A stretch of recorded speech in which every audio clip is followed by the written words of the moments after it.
Second episode of Kerfuffle tonight. This one is Kerfuffle-icious, and our guest tonight is going to be Peach. And hopefully, shortly, um, SiriusMined will be showing up, and maybe a couple of other people will stop by tonight too. Tonight's episode is brought to you by Used Houses and Useless Thumbs. So, anyway, we've got a pretty cool show tonight. We're playing with formats. I will have Peach on in about 15 minutes. Hopefully, like I said, Joe will be on any minute. That would be really cool. Um, Agent of Doubt may be here hopefully later on. I also invited Christine Peace onto the show, and we'll see what happens there. I was thinking about sending an invite to Zonstar. I should probably do that and see if he can come on. Mm, And we're also going to have, you guys might know from Facebook and from YouTube fame, Luke Taylor will be on to talk about a book that he's written, and that'll be pretty cool. I know he's a little anxious about the show, and yeah, it'll be fun. It'll be good. I'm actually going to go ahead and send a link to Zonstar, see if he can make it on. That would be awesome. And where are you, sir?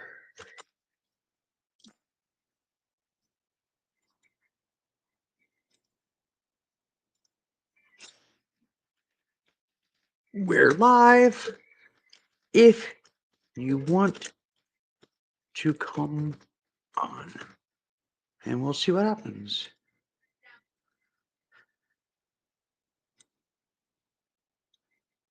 Alrighty. So, my God. So, what to talk about? I mean, we all know that there's nothing happening in the world. It's pretty dull. Um, all the nations are at peace. Everybody's getting along. Everything is great.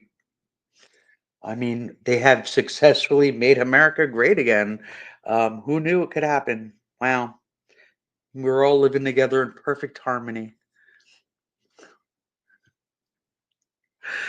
That just kind of makes things dull, doesn't it? What are you going to do? Here's my puppy. For those of you who have never met, this is Sylvie. She is a pain in the ass, but she's very cute about it. Right, puppies? And there's three of you watching. Actually, I think one of those is me. Let me know if you can hear me well. Is my mic good? This is the first time I've used this mic actually in quite a while. So, um, hi, puppies. Come on up here. Come on up here. Up here. Up here. Come on. Come on. Come on. No, you're not very smart, are you? You sat down. Okay. That's my puppy. I want to give a shout out to Nadia Yvette Chambers. She is my most recent patron on Patreon. If you would like to support what I do here, if you like what I do and you think it would be a cool thing to do to support me here, I would agree that it is. And here is the link where you can do that. Let's see if this works. And that actually didn't work as a link, did it? All right.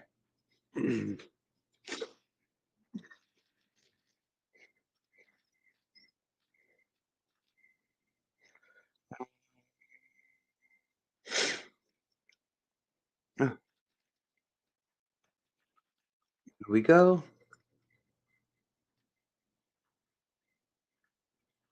See if that works.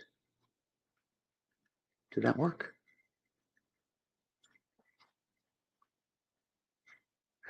Did work. Very good. Awesome sauce. Yeah, like if you like what I do here and you want to support my channel, you want to see more shows, better shows with like, new mics and new equipment and stuff. That's what I would be doing using the money for. as well as um, funding new adventures. Peach and I are planned in the future. Hang on 1 second. Maybe that's on, sir. Maybe not. Ah, very good. Joe is standing by. So come on in, Joe.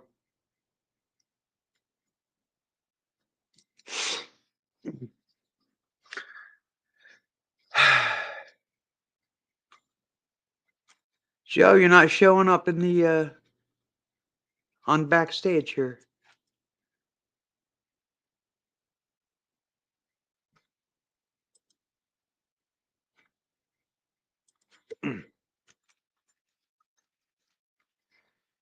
Whoops.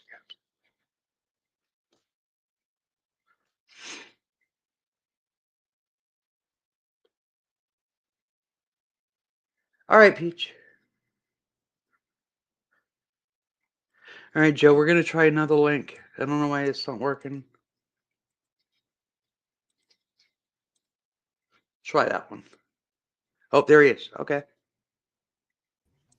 No, stay out of here. I told you already. Hello. Hello. How are Yeah, you? no, I didn't even see the link. So that's what. Okay. Oh, Now here I am. it doesn't matter. How are you? I'm all right. I'm all right. Tired. Tired? Long day? Tired. Yeah, I'm not sure what to talk about because, like I said a little while ago, that there's not much happening in the world and everyone's at peace. We're all Yeah, living together in harmony. nothing. Yeah, it's just it's like the quietest time in history. Nothing. Yeah. Nothing. America is great again. Yeah, apparently. I mean, you know, he just keeps finding new ways to make things terrible. Basically, like now, just an out-and-out assault on like civil rights. Yep. Yep. And that's And going to keep everybody busy and nobody's going to notice what's coming, what's about to happen. There's a few people paying attention. Did you see the video I shared on Facebook in California? The no. ports out in the ocean, out in the ports, there's a whole bunch of uh, shipping ships, cargo ships that are empty because there's no shipments to go out. Mm, So, I mean, we've talked about, the American Empire, how people for years have compared us to Rome. mm, And reality is we're more like Carthage. Um, mm. we are traders. We trade. That's what we do. We're salespeople. Right. Right. And we're not selling right now. No, because he pissed off everybody. I mean, that's why I'm so convinced that he's a Russian asset, right? Because if if you were to write a thing, a script of like how if you were trying to make America like collapse and in favor of Russia, he's done all of it. He's done it. Yeah, yeah. He's caused He would massive, follow the playbook. yeah, massive division here with everybody here, Yeah. massive division with all of our allies, massive division with all our trade partners. You know, I So, you know, people like to think that the American Empire, right? And I mean, we've had this conversation a million times. It's hard to make the argument that the U.S. is not an empire. Um, I but would argue that's a hegemony, but it's splitting hairs. but I mean, many empires most are built on military conquest, Hmm. and that's not how we did it. Right, right. It was trade. Well, and that's right, and that's why we're hegemony, right? Because we basically use economic influence to make people do what we want. Right. And yeah, no, I mean, he's gutted what was what for more than a century the world's largest and most successful trading partner. Yeah. We traded with everyone. I mean, oil is traded in U.S. dollars. Yeah, There are multiple foreign nations that use U.S. dollars as their currency. yeah, English is basically the lingua franca of most of the world. and now and that's mostly because of us, not because of the Brits. I mean, the Brits got it started, but right, right, yeah, right. The sun never sets on the British Empire. But I mean, now now we're waiting. The collapse is coming.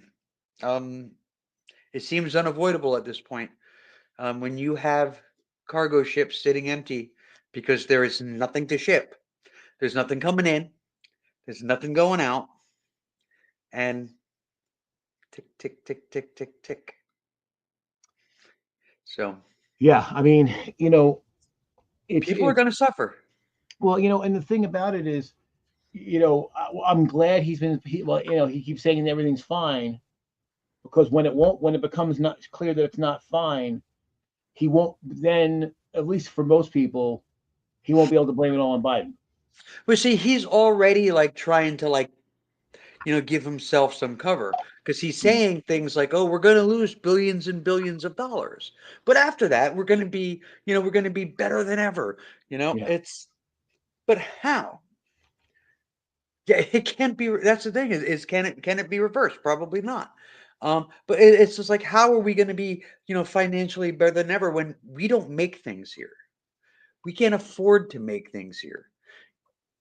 To be able to afford to manufacture things here using, resources that we don't have, rare earths, we don't have them, Right. which is why he wants Greenland.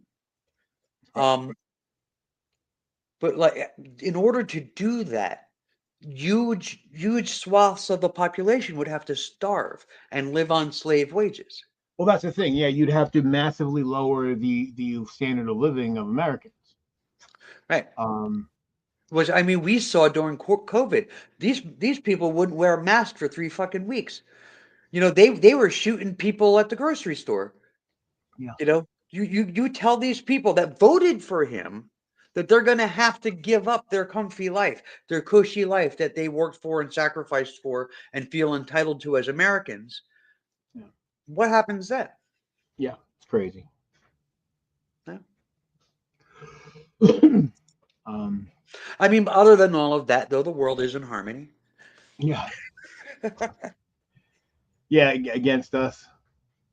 Yeah, unfortunately. I mean, again, I knew he was going to do bad, stupid stuff. I knew it was going to hurt and be destructive. I didn't predict that it would be this bad. Yeah. Because how could you? Right? How could anybody predict that? So the plan for Peach and I, and I've talked about this before, is we want to sell everything, and buy an RV. Um, so our cost of living will drop significantly. She'll be working full-time remote, and we can go anywhere in the country we want to. Once we have our passports, we can go anywhere we want to. Hmm. But I mean, we could just go anywhere, and that would provide us some protection when this shit hits the fan. Hmm. Because we'll have more resources, I think, at that point than most people would. Yeah. Because if you're tied to a home, you're going to find everything you have was tied up in that home. Yeah. Um, And is it the best plan in the world? I don't know. But it's looking more and more attractive as every day goes by. well, it's the thing. A friend of mine was saying, "Oh, move here, move there." I'm like, I got this house. I got Yeah. a business. It's not so easy to displace. Right. Right. Exactly. And while a lot of what I do can be done remote, not everything. There's certain stuff you have to go on site and be there, and so it's just not practical. Yeah. And not unless I sold the business. Which, hey, look, if somebody wants to come along and hand me a bag of money right now, I'll take it. I'll take it. Because then I would be free to go wherever, right? So Luke Taylor? I know the name. Yeah, I've seen him online. Yeah, on Facebook. Yeah. He'll be joining us tonight. He wrote a Okay. book, and he's going to be talking about that. He'll be joining us in about 15 minutes. Okay. And our special guest is actually ready to come on, and that will be Peach. So Cool. Let me bring Peach on. Haven't seen Peach in a while. Here we go. Hey, what's up, baby? Good evening. Wow. Okay. Okay, what are we going to do about that? That was awesome. No, it's not. Can you, I have no idea, baby. You are the computer expert. All right, I'm going to close the door. Wow. All right. That is one sensitive mic you have. That's this one? I guess so. That's crazy. But I think the echo has stopped. Yes. Yes. Although they might be able to still hear it in some places far out in the country. What's what are up we talking there, about? some fat guy? Huh? Oh, we were talking about how everybody in the world is living in harmony now. I was wondering why Peach wasn't reacting to what I said, but because I was muted, so she couldn't hear me. What were you saying? No, I was just saying it's good to see you. It's been a long time. Oh, you too. You have dropped some serious weight. I have, yeah. Since I started this in mid 2023, I'm down 107 and change pounds. Nice. And from my peak was just about 600 pounds. So from that, throw on another 34, so 141. That's inspiring. And I was kind of in a rut for about a month. I just wasn't making any progress, and now I'm back on the road again. It was funny. What I ended up doing was like I had a week where I just kind of said fuck it, and then went back on it, and then all of a sudden my body's like, oh, okay, we're losing weight again. Yeah, we our bodies acclimate pretty quickly, I think. Yeah. But no, so it's been good, and the Ozempic has been working, and it's funny when I go out and a lot of times I can't even finish my entree, and and of course they always want to try to push dessert on you or whatever, and I'm just like my mantra now is Ozempic is a harsh mistress. It's like, I can't. To eat? Well, sorry, what'd you say? It makes you not want to eat Ozempic? Yeah. Well, apparently the way it works is that it slows down your digestion, so you stay full a lot longer, and you fill up faster. Are you getting some ideas, love? Oh, I had already been thinking about it. There's no way I can get a prescription. No, I wouldn't qualify. But I mean, if there's an old lady that has it that I can knock over the head. But yeah, it's been very effective. The only side effect that I have is that if you don't get enough fluids, you will get constipation, and then of course that brings its inverse cousin, which because eventually your body goes, we got to get this stuff out of here. So that's a little bit unfun, but you just stay hydrated, and it won't be a problem. But yeah, so it's been nice. Feels good. My mobility is improving a lot. I mean, I still have bad knees, bad ankle, and bad back and all that, but it's not as hard as it was. I'm going to assume as the weight comes off, that gets easier. Yeah. I mean, the biggest problem I'm having right now is my right knee, which I hurt on my 25th birthday. Is it never, it's knee, right? They don't ever really, if you unless you can immobilize yourself, they never really heal right. And there's and like now, if I like squat down for anything, I can feel it just going. There's probably stuff there that needs to be cleaned out. But so that's the biggest impediment right now, because like the ankle's not too bad, and the back's actually a lot better. I haven't been having as many lower back problems, but it's the knee is the one like omnipresent mobility problem I have right now. So that's what's kept me from getting a lot of exercise, because it's just I can't, I actually have the stamina to walk further, or just my knees like fuck you. So I have a question for the show. This is basically like a format question, because in about 10 minutes, Luke Taylor is going to be coming on. Now, How do you think we should handle this? We're doing backstage stuff live for everybody. Hi, everybody. Initially, I was thinking I would put you guys backstage and I would talk to Luke about the book and all that kind of stuff. Let him make his pitch on the book and tell everybody what it's about and what it's called and where they can find it. And then bring you guys back on and we can all talk with him and talk about the book or talk about whatever everybody wants to talk about. Or just leave everybody on and bring him on with the, as part of the full panel. What do I you don't guys think? mind being backstage. Yeah, it's okay. It's okay. You think that because every time we have like that kind of a guest on, I figure that's the way we handle it. However we handle it tonight, that's what we'll do going forward. Whenever we do that kind of a thing. Yeah, like a real talk show. Like a real, yeah. Delano, Joe, did you see the intro? I did not. Okay, when you get a chance, I should play it again. I'm so proud of it. It's actually a Route 23. It's footage of Route 23. It's pretty cool. Oh, okay, cool. Yeah, the one saving grace right now is that with what's going on is the courts keep blocking Trump. Mm-hmm. Even Trump appointed judges. In fact, there's one judge the other day that was like, he's like, this is the most egregious thing I've ever seen. Yeah. And so many of the things are the most egregious things ever.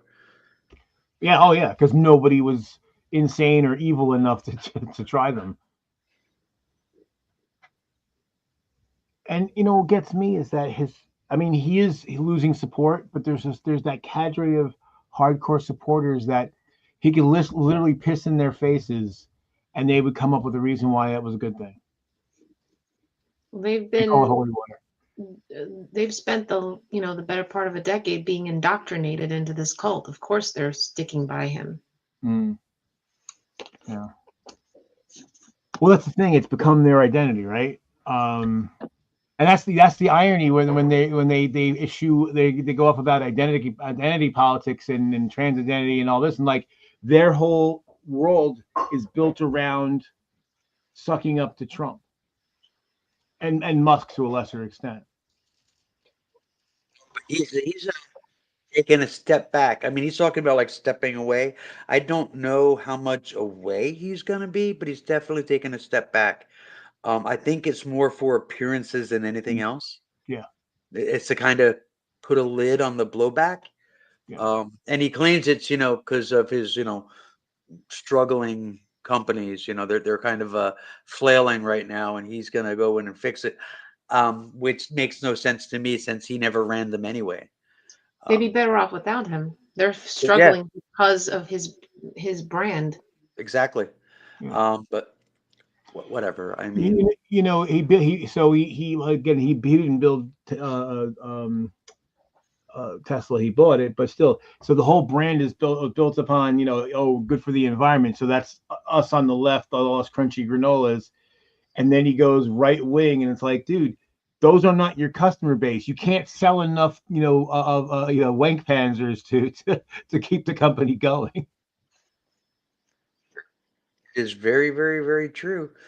I'm just tired of seeing people though, like vandalize people's Teslas though. Yeah, I mean? It's not cool. That person did nothing to you. They probably thought they were doing a good thing, unless it's a Cybertruck. Actually, the people with the Cybertruck knew exactly what they were doing. Yeah. I don't think Then people again, were. Yeah, I don't think people were vandalizing privately owned Tesla cars so much as they were vandalizing the ones at the for the most dealership. part, but there are some exceptions. there's a bunch of videos out there of people walking through parking lots, scraping up the side of somebody's Yeah, it's not cool. some poor schmuck's Tesla parked in a parking lot. That's But, not. yeah, I mean, I love all the nicknames for the Cybertruck. Although like one the of my Swastika favorites car? is what's that? The car. Swastika The car is Swastika great. car. That and the Incel Camino. Incel Camino. Yeah, that is a good one. That's a good one. And- There was every- there was one parked in my job today, Oh, really? Oh yeah. and they were hogging one of the only two charging stations the entire day. I was so pissed off. I have an electric car. Oh, okay. Yeah, there's a couple down here that drive around on the parkway, and I keep seeing this one guy, and he looks exactly like you would expect them to look. It's like, dude, like, could you be more of a stereotype? You know? Probably you could if you tried. Yeah. They're so goddamn ugly. Exactly. I mean, and they're like $100,000 for like a shit car, and there's nothing special about it. And it's got like, it's supposed to be a truck, and its carrying capacity is less than my Chrysler 300. They look exactly like how cars looked when I drew them in second grade.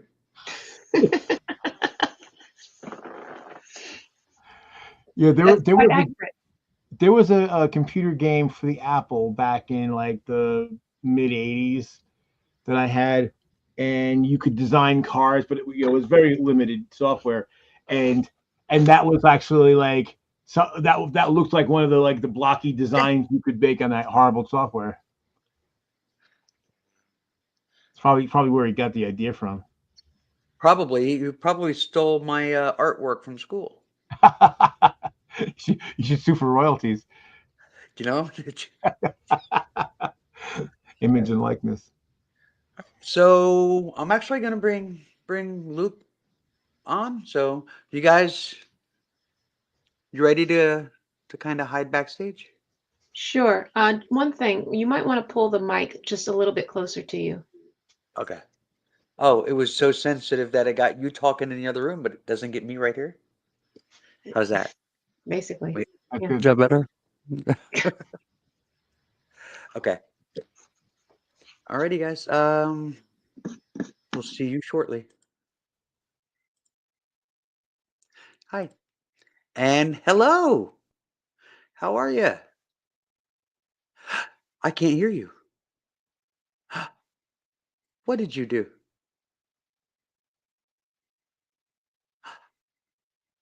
You know what's really ironic about this is he tested his mic and camera the other day, made a little video, and everything was perfect. So, can you tell us about your book in sign language? No? Smoke signals? That would be awesome.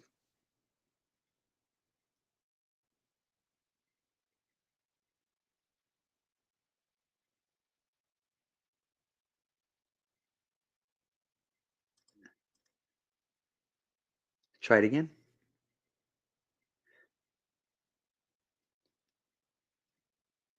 No, nothing. Interesting. That is so weird.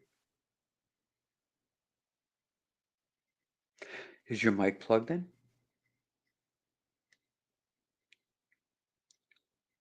I understood that. All right, so he's gonna jump off and jump back on, and we'll see. We'll see. Let's see.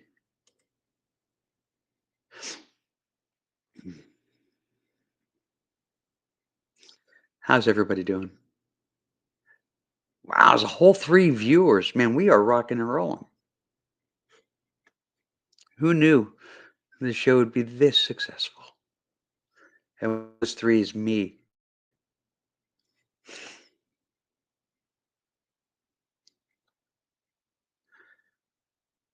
Luke, come back, Luke.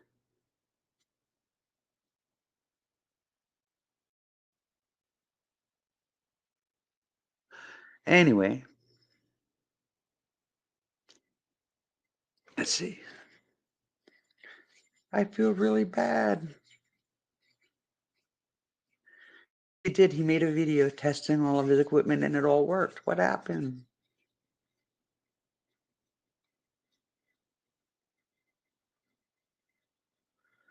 All right. So while he works on that, I will bring the panel back on, and when he comes back on, we'll do a full panel show, rather than just me sitting here while they hang out backstage. So let's do that.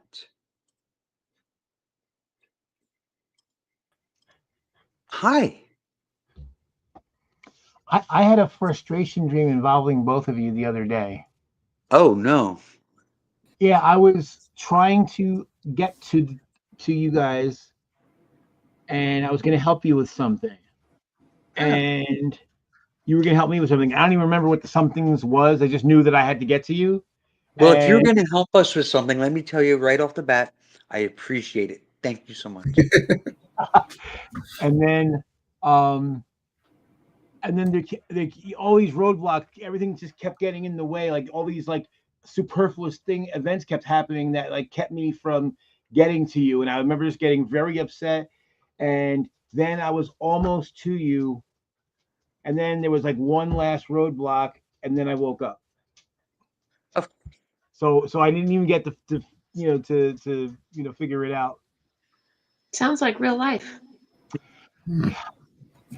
But I appreciate the effort. I was trying real hard. Luke, you want to go by Luke or? Yeah, Luke, probably. That's how everybody knows me. You can hear me now. Yes. Yeah. What's different besides the fact that I unplugged my microphone. I have absolutely no idea. I plugged it back in and then it worked. So Okay, then. I thought I had tested it earlier. So I know you tested it the other day, and everything seemed like it was fine. yeah. When I left, I was trying to turn on my webcam microphone because I disabled it. I have no idea how to turn it back on though. So that would have sounded terrible though. So I'm glad it didn't work. So tell us, what is the name of your book? Oh, well, I have a copy of it right here. Nice. It's Marsden's New Dawn. It's kind of hard to read in the light. Sorry. Yeah. Oh, that's better. There you go. My daughter did the artwork for me. So Awesome. Marsden's New Dawn. Yeah. It was exciting. I wrote a Western because I thought my aunt would like that. I had written a magical story before, and that doesn't do it for her. So I thought I'd write something that took place in old times. Nice. Very nice. And the main character's name is Marsden? Why, yes, it is. It's psychic, I know. So tell us about the story. I think the title kind of gave it away. What the story is it takes place in an alternate timeline in which the Civil War also broke out in California at the same time as it was happening in the rest of the country. Okay. So basically, there was an external Russian instigator. He was a profiteer. And once the French-Mexican War ended, he needed new business. So he went up into California and started causing problems. Of course, you're not supposed to know that. I guess spoilers, sorry. You're not supposed to know that at the beginning. It's historical fiction. Yeah. Nice. It went through many, many iterations. My first draft of the book was so terrible. I'm like, I'm just going to scrap this entire project. And then at one point I said, you know what this book needs? It needs a big bad. It needs a Darth Vader. And so that's what I did is I added a main villain and I got rid of the generic boring raiders. And then, yeah, I just started working backwards. It's like, how did this guy get here? And then, but when you start the book, you're starting from the perspective of Marsden. He recently lost his mother, and he's just trying to make his way in the world. And his dad has joined this racist organization called the Knights of the Golden Circle. They're convinced that a bunch of escaped former slaves have been going around burning settlements. Now, you find out later those were actually false flags attacks. But at the time, Marsden was 13. He believed his dad. So a little bit of time goes on, and a mysterious, super tall man appears with a strange accent that Marsden's never heard before. Guessing it's not Slender Man. It's not Slender Man, no. Okay. All right. So then some stuff happens, and Marsden loses basically everybody. His dad leaves to go fight with the separatists, and his sister gets kidnapped, and so he has nothing left to do. So he just decides to go try to find his dad with the organization. So he goes and joins a militia. Wow. But he was already starting to have some doubts before he even left for the camp. But you know, what do you do when you're 13 and got nothing? So Yeah. It sounds like there's a lot going on in this book. yeah, it was a lot of fun to write, actually. So do you have a link to where people can find the story, find the book? Yeah, I should have gotten it ready before I began, but if you just give me a second, it's probably easiest just to go on Amazon and search, but that's what I'll do right now. Okay.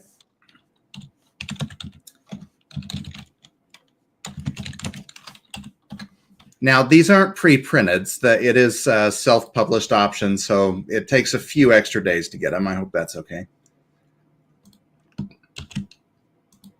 All right. Where did we go? Just in the chat? You drive. Yeah. Yeah. Go ahead. Let's see if that works. All right. Check the link before you paste it. I'm truncating a little bit. Very good. Very nice. Oh, I like the artwork too. Oh yeah. Very nice. My daughter got shy at the last second and didn't want me to put her name on. So I'm like, okay, whatever. I remember being a teenager, so I can't fault her for that. Yeah, I mean, I did some artwork and stuff when I was young too, and I didn't want it to be put out there. I was all proud of it until it came time to show it to the world. Then it was like, yep, no. Yeah, pretty common. Doesn't have to make sense. No. There you go, guys. For those of you watching at home, in the chat there is a link that'll take you to Amazon. If you want to check out the book, pick up a copy. I am sure Luke would appreciate that. Yeah, I definitely want people to read it after I took the time to write it. Yeah, that makes sense. That makes Now, the audiobook is not available yet, but I am hiring a voice actress to read that for me. Oh, very cool. Is it by chance? It is not. No. Okay.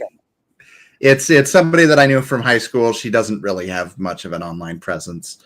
Cool. But she's a good actress, not very tech savvy, so it might take a while, but eventually it'll be on Audible. But she has a good voice. She does have a good voice, yeah. Oh, there you go. Not everyone has a good voice. Like me. I mean, I have an amazing voice, the best voice. Many people are saying it's very good. It is the best. I'm sorry? Who are these people? Oh, there's many of them. Babies.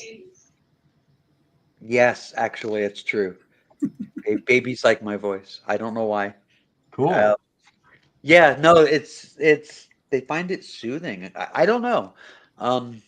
I can stop babies from crying by talking to them. And if I talk long enough, they fall asleep. Maybe I'm just boring. Yeah, because obviously how we sound different to ourselves than we sound to other people because of our head or the dampening effect in our head. I wish I sounded to everybody else the way I sound to me, because I hear how I sound to others, and I'm like, oh. I think that's just feeling that way. I think it's just a byproduct of you being used to hearing yourself the way. Yeah, but like I said, the way I sound to me, it sounds cool. The way I listen to it, like, I think we all feel that way. I need a filter that will make my voice sound like it does in my head, and then it would be really cool. Like, then it would be a lie. For me, I have an amazing. Hey, if I sound good, that's all that matters. I have an amazing singing voice. To me, to everyone around me, not so. You're tone deaf, love. It's true, and I love karaoke.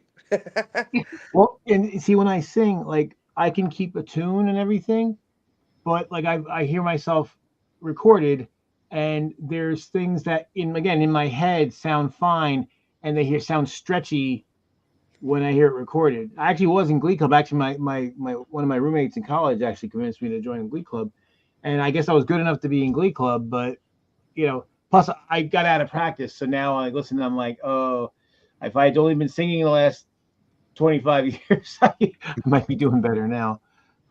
30 years, shit. I'm old.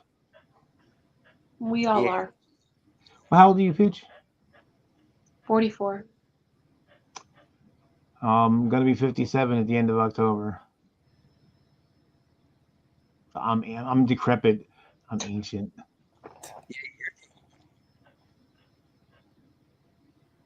But but mentally, I don't feel that much different. I'm the same goofball I was when I was 17.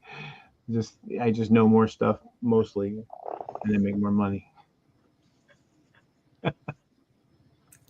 Yeah, it always surprises me how little different I feel. I said that weird, but I feel like the same person at every point in my life that I can recall.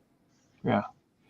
Well, that's what's so weird. Like, I remember when I was like in my 20s and 30s, and I'd hear people that were older than me, and they would talk about being young. Like, they were worried about young people, what they do and think and say and all that kind of stuff. And I'm like, don't you guys remember what it was like? I know it was a long time ago, but like I'm in my 50s. I remember 17. I remember 13. I remember 22. I guess some of my attitudes have changed as I've learned more information, but like I remember how I felt, so I can at least, even if I can't relate that to a younger person, at least internally I can relate to what they're saying because I was there and I did stuff. But you had these people that are just like, you whippersnappers. It does seem like there's a connection, a correlation between people who are not very introspective and people who are highly judgmental. I don't know if there's a causal relationship, but they do seem to coincide. Well, I'm thinking, I think there probably is, and it probably kind of works a little bit in both ways, because you figure if somebody isn't introspective, they don't recognize their own flaws, they don't look at their own life and what they've done, so they can just kind of insulate themselves from all their own foibles and faults and everything like that. And then there's like, I just look at like you shouldn't be doing that. And it's like, yeah, what are you doing? Or what did you do back then? What? Okay, well, I'll give you a great example. My great grandmother, one of them. So she would not see me or my cousins at first because both my mother and my Aunt Ruth had children and they were unmarried. Okay. Shame. Now, eventually, she saw my other two cousins but she wouldn't see me still because my mom had the temerity to have a child by a black man. So and my great grandmother was a racist. But even when she wasn't seeing the other two, so when I started getting deep into genealogy, I found that she got married in November 17th of 1917, and my grandmother's oldest brother was born in February 9th of 1918. Now that's some pretty easy math there. So she's like 6.5, 7 months pregnant, and well, yes, technically you were married, but you weren't married when you conceived, so she's a hypocrite. But she was like, oh, you're bad because you did that thing that I did when I was your age. Yeah, that's some serious lack of introspection. Also, what's really kind of wild about her being a bigot is that she was a Hungarian Catholic and she married a Jew. That's where my Jewish ancestry comes from. So it's like, and they did go through a lot of trouble, because at a time when that was considered a mixed marriage, a Catholic and a Jew, and so you went through that, you faced bigotry because of who you married. How could you then apply the same kind of hate against your own descendants? I mean, think about the amount of guilt that's involved there. I mean, there's two populations that have cornered the market on guilt. Can you imagine? God. And I grew up in Grandma's house because she grew up both Catholicism and Judaism. Oh yeah. So when I was in Glee Club, there's this guy that sat between me and this guy Mike, this guy Joe Levin. He was a good singer, but anytime any one of the three of us made a singing error, he would apologize. And most of the time, he was not the one making the error because he was pretty on point.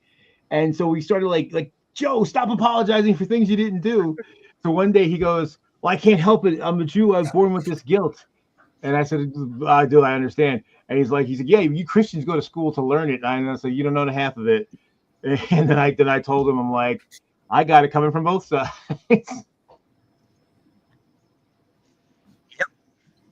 Yep. And Grandma was really good at laying it on.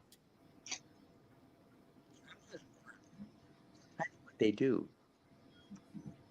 You know, so one woman I dated years ago, she was like 10 years older than me. She was Jewish, and so she told me this joke because she knew I could relate to it. And it was how many Jewish mothers can it take to change a light bulb? None. I'll sit in the dark. I'm Yeah, fine. exactly. No, I'll sit in the dark. You know? I'm like, yeah, that's my experience. I actually I kind of want to make a video about what does it mean to be Jewish, because I hear a lot of right wingers who like, oh, Jewish is just a religion. I'm like, nah, it's a lot more than that. I made a video about that a couple of years ago, explaining the difference between Judaism, the religion, and being Jewish, the ethnicity. Because apparently a lot of people just didn't know that there was a difference. Right. And there's yeah, I mean, and that's why I remember when on back when we used to watch Atheist Experience, Russell Glasser, his sister Kieran, while she was an atheist, she still went to temple, not because she believed any of the religious side of it, but it was a cultural thing. Yeah. My grandmother and her second husband, I always have a hard time calling him my grandfather, but they were both atheists, but very, very Jewish. They still kept all the holidays and all the cultural stuff. It was very important to them. Yeah. Sorry to cut you off. No, you're fine. I actually dated a Jewish girl for 8 years, and we used to do a Passover together. It was kind of fun. Mostly it was not really a big deal. She was an atheist, but it was weird because sometimes they'd be like echoes of like dogma that didn't really make sense in the context of being an atheist, but I wasn't going to call her on it. It's like, okay, I got my own stuff too. So, right. I mean, I think a lot of us who are either tied to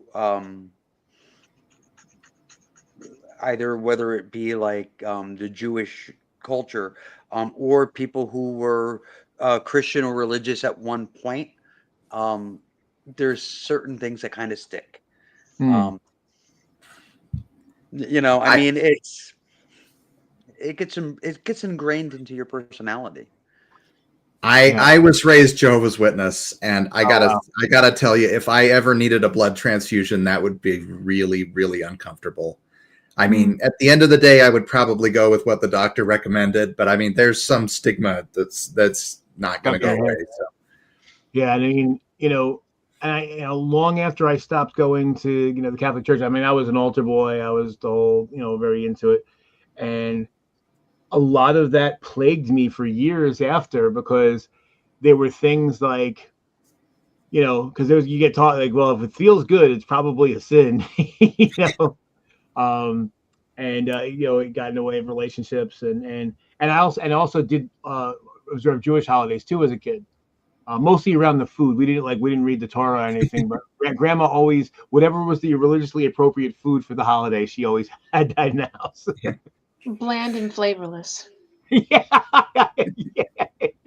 I also had a Jewish grandmother. Right. So you guys know the True Puka. Yes. And now, so he was raised in a conservadox home. He's adopted, but he was raised in a conservadox home. And he's an atheist too. But so sometimes we're in the office because he works for me, and sometimes we're both in the office. One of us will go to the other person's office and peek our head around and go, "So, what are you doing?" He started doing it to me, and I started doing it back to him. It had to be flavorless because if there was flavor to it, that would just bring so much guilt because there's people out there that couldn't have flavor. Although I will say, Jewish deli food is pretty good. Hello, Do you guys Seth. ever go to? Do you ever go to Harold's in Edison? It's in Raritan Center. Food's really good, and the portions are ludicrous.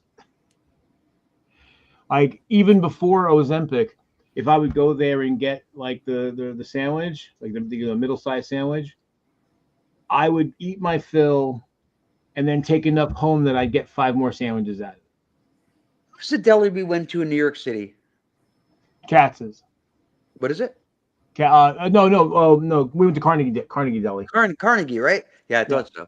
Yeah, that's the only that kind of place that I've ever been to. So I actually found Carnegie Deli kind of disappointing because I was comparing it to Harold's, and I'm like, And so I was like apologetic because it was my idea to go there, and everybody else was raving about the food, and I was like, this is.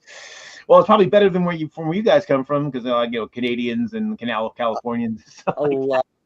A lot of us during that trip made the mistake of eating a lot of food at that deli, though. Mm. Well, it's because that's what they serve. Large portions.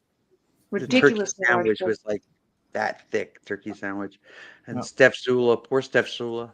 Oh, yeah. Yes, he threw up all over like a window, right? Oh, that was terrible. That was terrible. Projectile. It was terrible. Didn't he do that at like every meetup?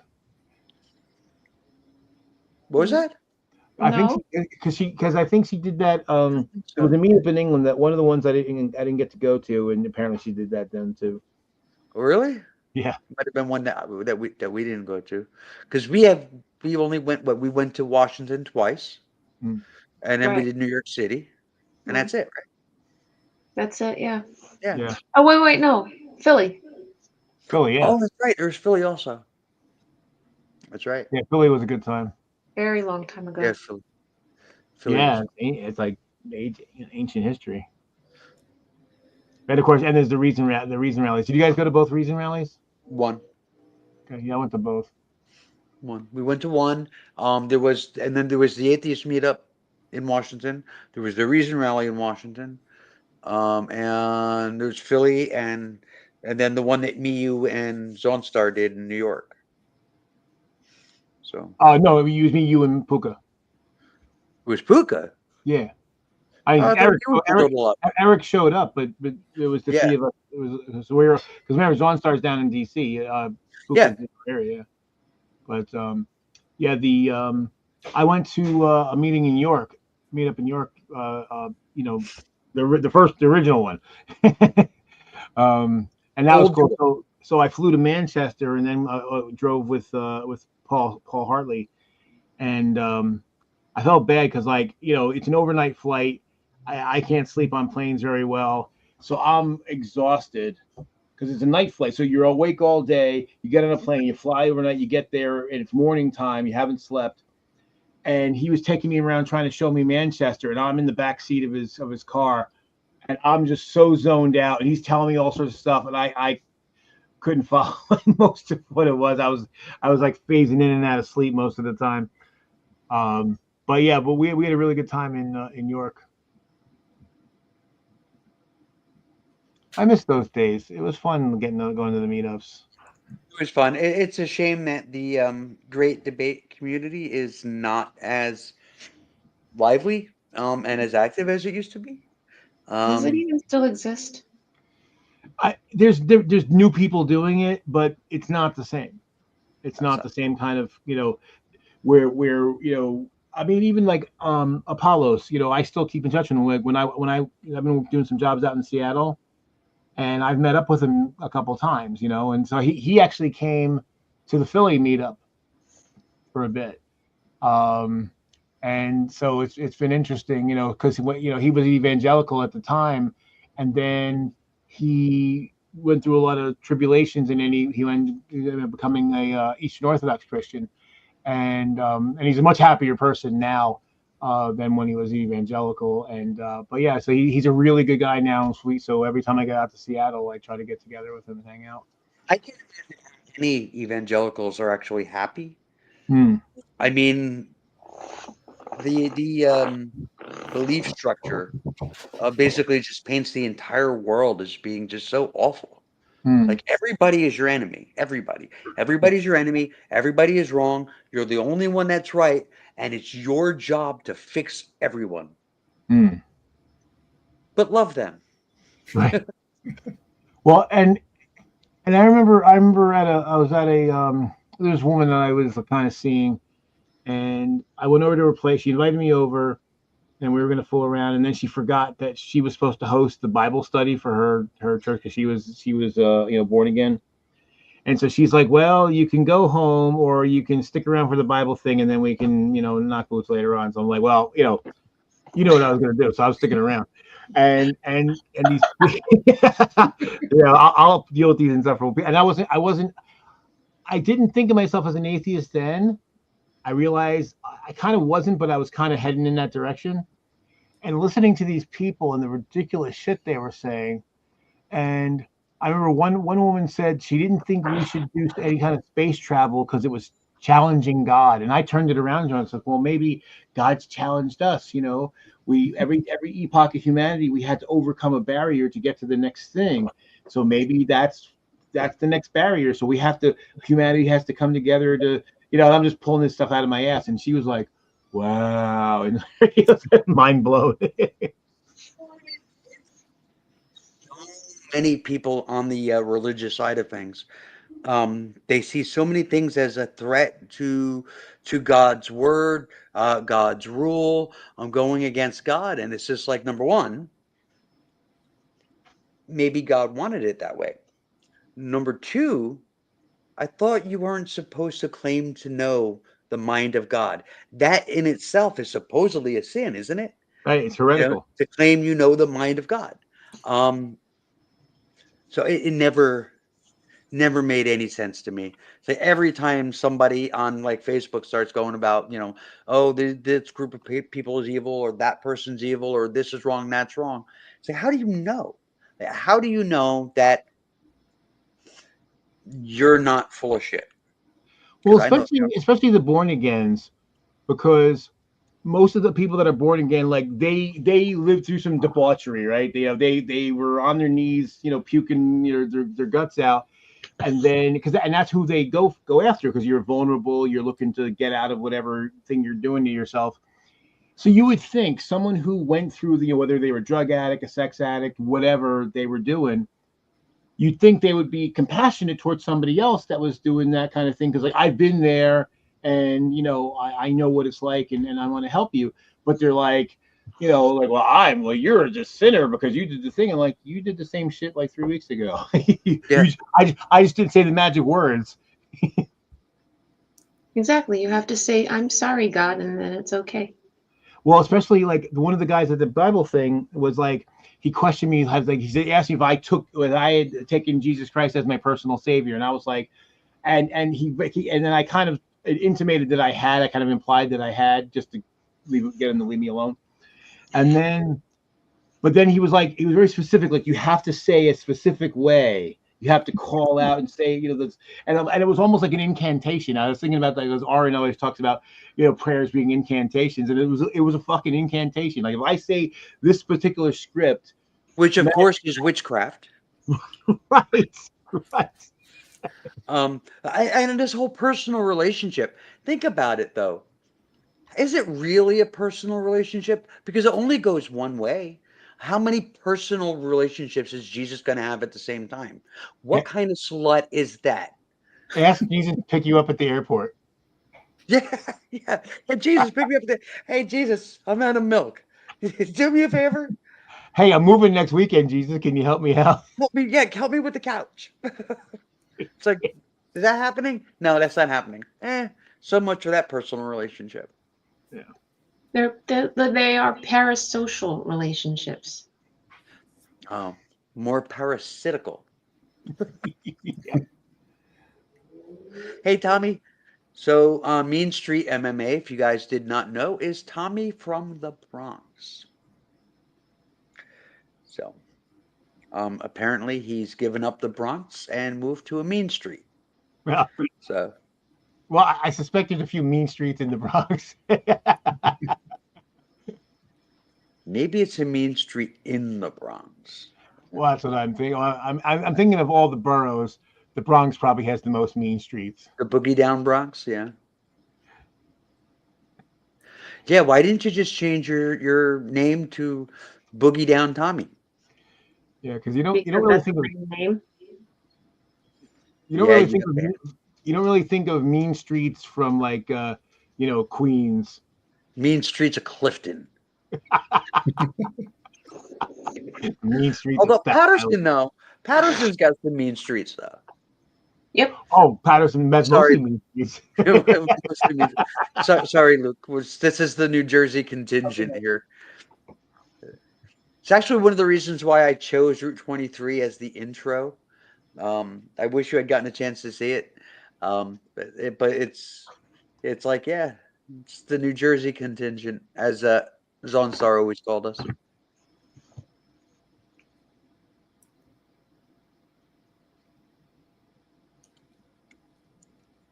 Joe is having a conversation with an invisible person. Just That's medicate- apropos for our discussion earlier about parasocial relationships. Welcome back. It's me. I knew that, Tommy. But I wasn't going to blow up your spot, man. Wait, how'd you get banned from YouTube?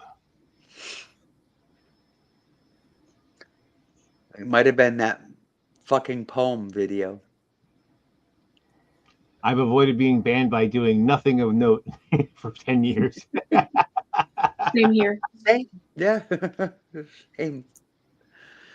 I mean, I've been pretty much absent for the most part for the last, 7? I mean, I've done some live streams on my own channel in lieu of doing a recorded video, pre-recorded video. But I'm getting like no one's noticing it, so I just do it anyway. Fuck it. So, I want to real quick. I want to plug next week's show. We have a pretty exciting show planned for next week.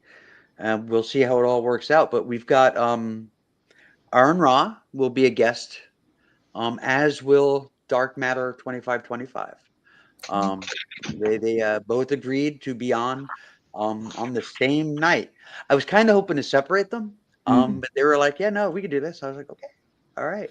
So next week will be fun. I haven't seen Dark Matter since the 2016 Reason Rally. Yeah, I mean, I haven't had a conversation with Dark Matter in a while. I've seen him on the goddamn podcast. But I mean, that is always, there's so many people in that, and the chat moves so fast. And TJ runs a pretty tight ship on his show, so it's hard to get any conversation in. Because they're doing their own thing. So it'll be cool to have him on.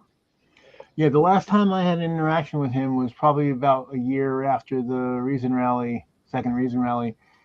He was having an argument with Jazzy over representation, and he had kind of done I never needed a hero that looked like me, and I'm like, because and I love this, John, you had them in abundance. You had them in abundance. You had them. You were spoiled for choice. So, and I said, it's not just a matter of having somebody who looks like you that succeeded, but also when you have so many examples of someone who looks like you that is held back for one reason or another, like Chris Rock said, when you're white, the sky's the limit. When you're black, the limit's the sky. So, so you start to believe, and everyone who tries to step out and be more and they get stepped on, you start to think, should I bother trying? and then and it was good because he actually, you know, he internalized that, and then the conversation he was having with Jazzy went in a better direction. That's good. Mm. I understand what she means by that, not having any real representation. There was no one who looked like me when I was growing up. Right. The only person that comes to mind is Mel B of the Spice Girls, Mm. and she was the one they called scary. Right. Yeah, I always thought that was strange. What's so scary about her, you know? She she had scary hair. Well, white people are often scared of our hair.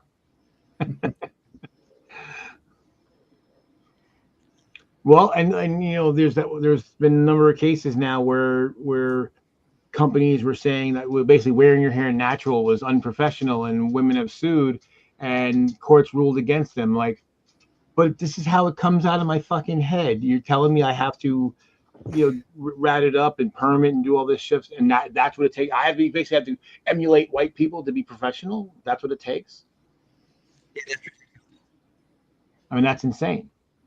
And then when people are like, well, you know, where's the bias? I'm like, if the shit coming out of my head isn't acceptable as is, you know, all natural, there's a problem. So there are things that I understand as far as like corporate culture, and wanting to put an image forward, like, you know, tattoos and dress codes and that kind of stuff. Sure. But your hair, it's hair. Is it clean? Is it neat? You know, these are things that Well, their I think. idea of neat is different.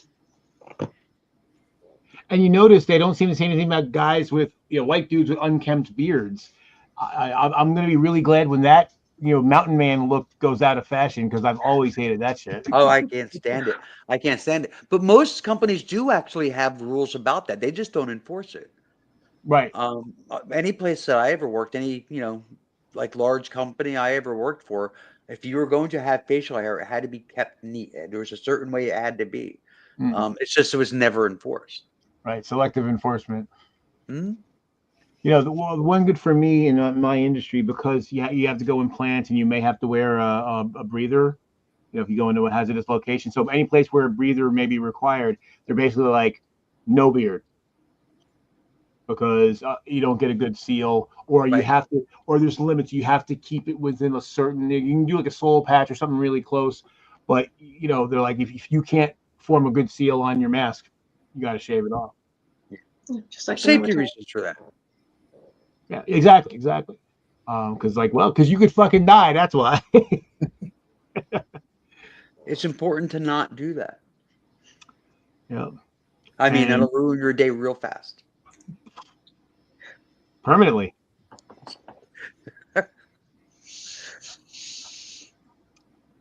Yeah, there's one site that we haven't been in a long time, but basically it's a refinery, so Bayway, and so some of the things that can get released are like, if you have to wear a monitor everywhere you go, and you have to bring an air source with you wherever you go, because if the monitor, depending on what it is, there's certain things, if your monitor goes off, you have about 12 seconds.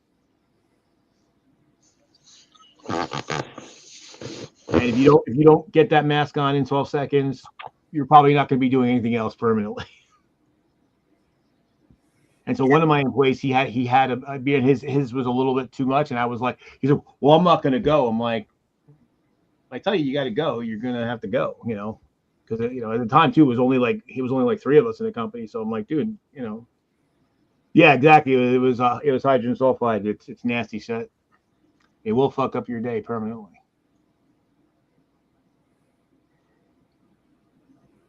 But most of the places I go aren't that dangerous, thankfully. It's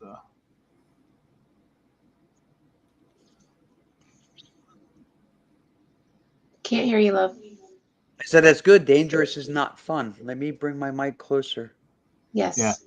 There was one client we had for a while, and then they dropped us because basically we had a guy, our instrument tech, doing calibrations like every month, because it was like a New Jersey state requirement, and then they just decided they didn't want to do it because they didn't want to have to pay, you know, the money every month.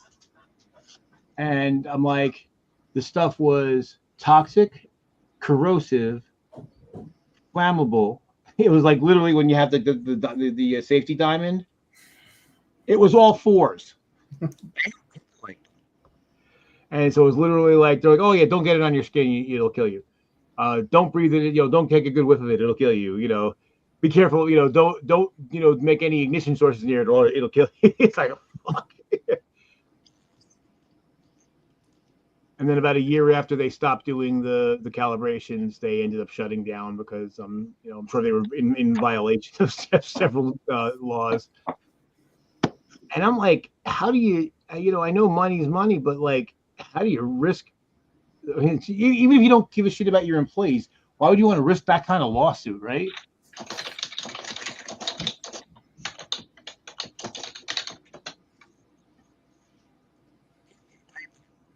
You could hear that? Yes.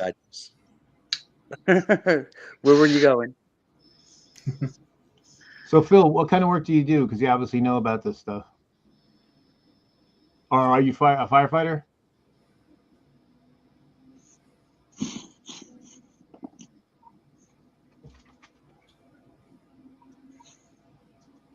Yeah, Phil, answer the question.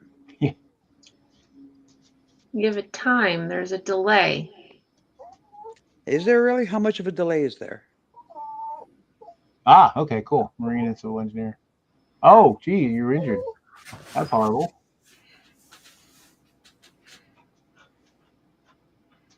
Sorry to hear That that. explains all the drugs you're on. 10 to 15-second delay? Yeah, that sounds about right. Wow, that's That's a a long. lot. Very, very long. It's not a delay for you guys, though, right? Puppies. Oh, doggies. Puppies. Little doggies. And then there's Mr. Flash over here. Flash. Yeah, I sing that to him all the time. He's an old boy. He's 15. He just turned 15 early April. I thought I was losing him the other day. He was his breathing was labored. I know. I saw your post saying Yeah. that you were worried about him. I thought I'm like, I don't know if this dog's gonna make it to the morning. And next morning was fine. How old is he now? 15. Oh, wow. He turned 15 on April 2nd. Oh, wow. What's funny is I was telling Odie's here, Divinity 3372 or whatever, 33372. Mhm. And I was telling her that like when when we first got him, because he's abnormally large. He's a Bichon. He's like 43 pounds. Oh, They're wow. only like 12 to 15. Yeah. So I figured he had some weird pituitary problem, and that, and usually if you have like acromegaly or something like it, you generally don't live very long. Andre the Giant has acromegaly. And I figured, he'd live maybe 7-8 years. He lived more years than Blitzen, more years than Molly. And he's still puttering around. I mean, he's got arthritis and got joint problems, and he's starting to get early stages of dementia, and his eyesight's not so hot anymore, but he's still puttering around. Doggy dementia? I've not heard of that. And it Yeah, how do happens. they It's test rare. for that? There are some cognitive tests that they can do, and they last time he went in, they said, yeah, it's there, and he seems to sundown. He's better during the daytime than he is at night. So just like humans, like the humans will sundown too. And I guess it's after you sleep, you wake up and you're a little more with it, and then as the day goes on, your brain just goes. So he has trouble sometimes going up and down stairs, sometimes for physical reasons, but sometimes because he forgets how. Yeah. Yeah. I'm sorry. I was just distracted. Peach had posted a picture on Facebook recently of one of our kids, and some local psycho bitch decided to share it on a pro-Trump Facebook page, basically bad-mouthing Peach and I, but using a picture of our kid to do it. I reported her and the picture, and Facebook just responded saying that They did not remove the comment, and it did not violate, any. And that's bullshit. Of course, it violates. Yeah. You You you can't get expect Facebook to do anything about it. I mean, I knew they wouldn't. Well, the funny thing is, though, I've known a lot of people, liberals and others on our side of the political fence, though, that you step out of line and they step on you. Hell, I've known people that they reposted something that some right winger posted, and then with their own commentary, and they got flagged, and then they tried to flag the original video, and that didn't get flagged. Like, yeah. So this content's Seen that bad too. only because I posted it, not because they posted it. Right. Yeah, I've seen that happen too. It's fucked up. Yeah. I just got a message from Agent of Doubt too. Well, you saw Zuckerberg standing right behind Trump during the inauguration. Yeah. Yep. Oh, guess what? For Pride Month, there's going to be a hetero awesome fest planned for the Idaho Capitol. That is the worst Yeah. name ever. So somebody in the comments said, "Nothing screams desperate to prove I'm not gay." I mean, all the whole like, oh, there's no straight Pride Day, and it's so every day. stupid. Because you Yeah, don't it's every need it. We don't need straight pride. It's like we're the default. No one's persecuting us for being straight. And I mean, they might disagree with that. yeah, Oh, of course. yeah, they would disagree with that. I mean, there's nothing to stop anybody from participating in Pride events or whatever. It's like you could have fun too. Yeah. It's a party. You can join in. Nobody's saying you can't. Well, The only people saying you can't are yourselves. Well, and I did a video a number of years back talking about, Black History Month and why we need one and why you don't need a White History Month.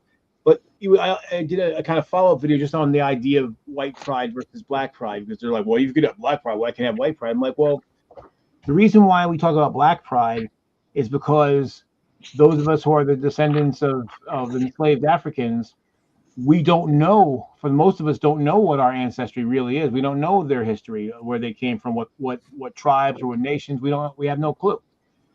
So, and then I said also, when we were brought here, that was first stripped from us on purpose, and then we were lumped in and called black. That's what we were. So like, we didn't take that moniker. You guys, your ancestors gave it to us. And now you're mad that we embraced it because it's all we have. I feel we would love to be, Mandinka or Igbo or whatever, but we don't have that. And I said, white is not an ethnic group. You can be Irish. You can have pride in being Irish or German or Austrian or Hungarian or wherever the fuck you French, whoever you fucking are. So, and no one gets mad about that, right? I mean, no one gets upset if you say I'm proud to be Italian. No one's upset. But white is not a there's no white land. I mean, whitey land. Actually, I think that's New Hampshire. I was going to say Connecticut, but okay. Yeah, Connecticut's probably a better choice. Although, I forget, what the hell's her name? It's a lesbian comedian. She's hilarious. And she had done some jokes about how white Maine is. There's not a lot of black people. And somebody in the audience was like, well, that's not true. I know a black dude. And then she was like, is it? And names the guy. And it was.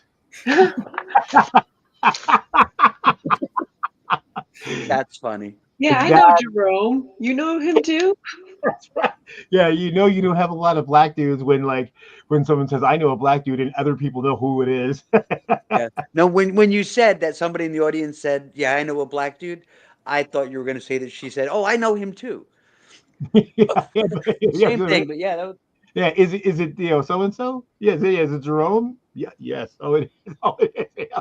Like, oh yeah, it's like, oh, yeah, the best self-own I've ever seen. Person in the audience. And I wish I could remember her name because she's fucking hilarious. She's got short blonde hair. She's probably like 30s, and she is just a hoot. I love her, and I can't draw a blank on her name at the moment.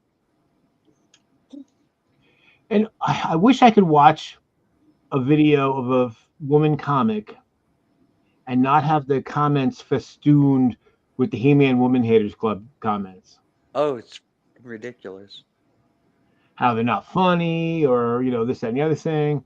And my favorite, if the woman makes a mistake in making a joke related to sex, then it's like, oh, another woman comment making a sex joke. I'm like, men comics make sex jokes all the time, All the time. Yeah, nobody thinks twice about it. And I saw one the other day where it wasn't even about sex. It was about like a man getting hit in the balls. So one of the most unsexy things that you could think of. I know there's some people into that, but for most of us, that's a pretty unsexy thing.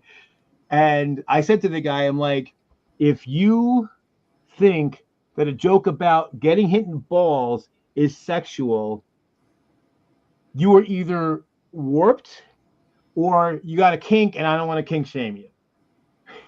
And then he was all pissed off. I'm like, dude, what the fuck, It's like, I could be into a lot of stuff, Bob. What are the appropriate topics for a female comic? None to them, because they don't like, and I usually say in the comments, like, okay, yes, guys, we understand you hate women, we get it. You don't have to keep telling us every fucking time. Cooking, housework, children. Laundry goes with housework.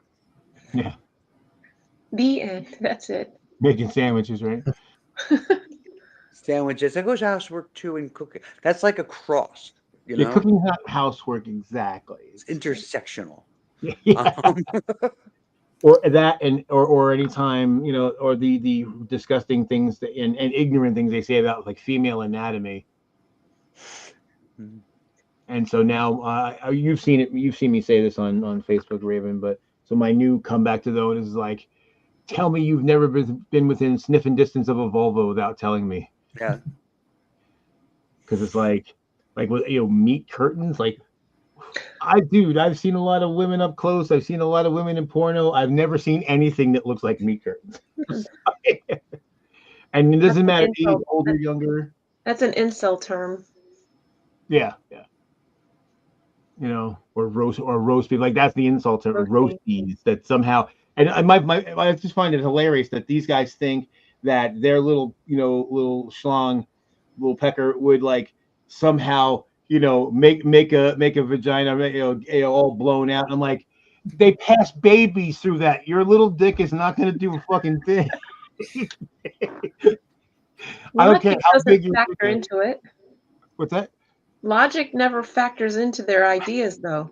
Yeah, it's like if a baby can come out of that and then everything go back to normal, your dick's not going to do a fucking thing. I don't care how many times you put it in there. It's just so bizarre. And then I think, did I mention it in the last one? I was talking to somebody about it the other day about there was a thing where this guy says men that perform oral sex on women are feminized because supposedly there's something in the vaginal juices. And I'm like, wait, so you're saying that if I have oral sex with a woman that makes me gay? What? It robs you of your masculinity somehow. And I'm like, is that like an Andrew Tate talking point or something? And I'm like, well, if that makes me gay, slap my ass and call me girly. Bizarre. It really is so fucking bizarre. And Andrew Tate, I mean, all of his craziness, like, it's, yeah. And he's a fraud. I mean, basically, he got rich by pretending to be rich. Yes. He rented cars and rented women and rented villas and stuff like that, probably went into serious debt, and sold a bunch of like incel losers on, hey, if you're like me, if you think the same stupid shit I do, you'll have all this too. Just give me your money. And then he became legitimately rich because these fucking sad sacks. And they all think they're alphas. I'm like, if you're slavishly following some schmuck online, I know alpha's not really a thing, but if it were, slavishly following some other dude would not make you an alpha in any circumstances. You mean to tell me that if you're a follower of somebody who claims to be an alpha, you can't be an alpha? Cannot. Huh. Oh, I That's like this wild. mansion is a legit poorly refurbished warehouse. Yeah. Yeah. I never That's understood how those manosphere types never noticed that problem. There is nothing less beta than needing to worship a strongman. Right. Hmm? Right. And it's just like, and if you have to tell me you're an alpha, then you clearly are not. It's like you're saying I'm cool. If I have to tell you I'm cool, I can't possibly be cool because people who know who's cool, that's what's cool about them, right? Everybody knows, hey, that person's cool.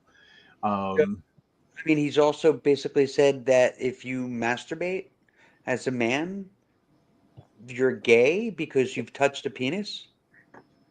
Something like that. He also said he doesn't wipe his ass or something because That's also gay.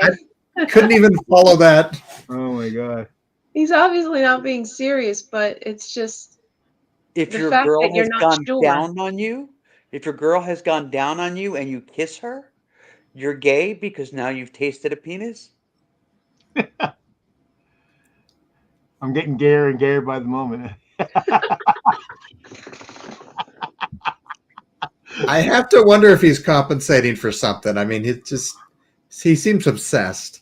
Well, I mean, that doesn't sound very alpha either, though, right? Like this intense and extreme fear of gayness. I mean, what kind of man is that afraid? Right. Right.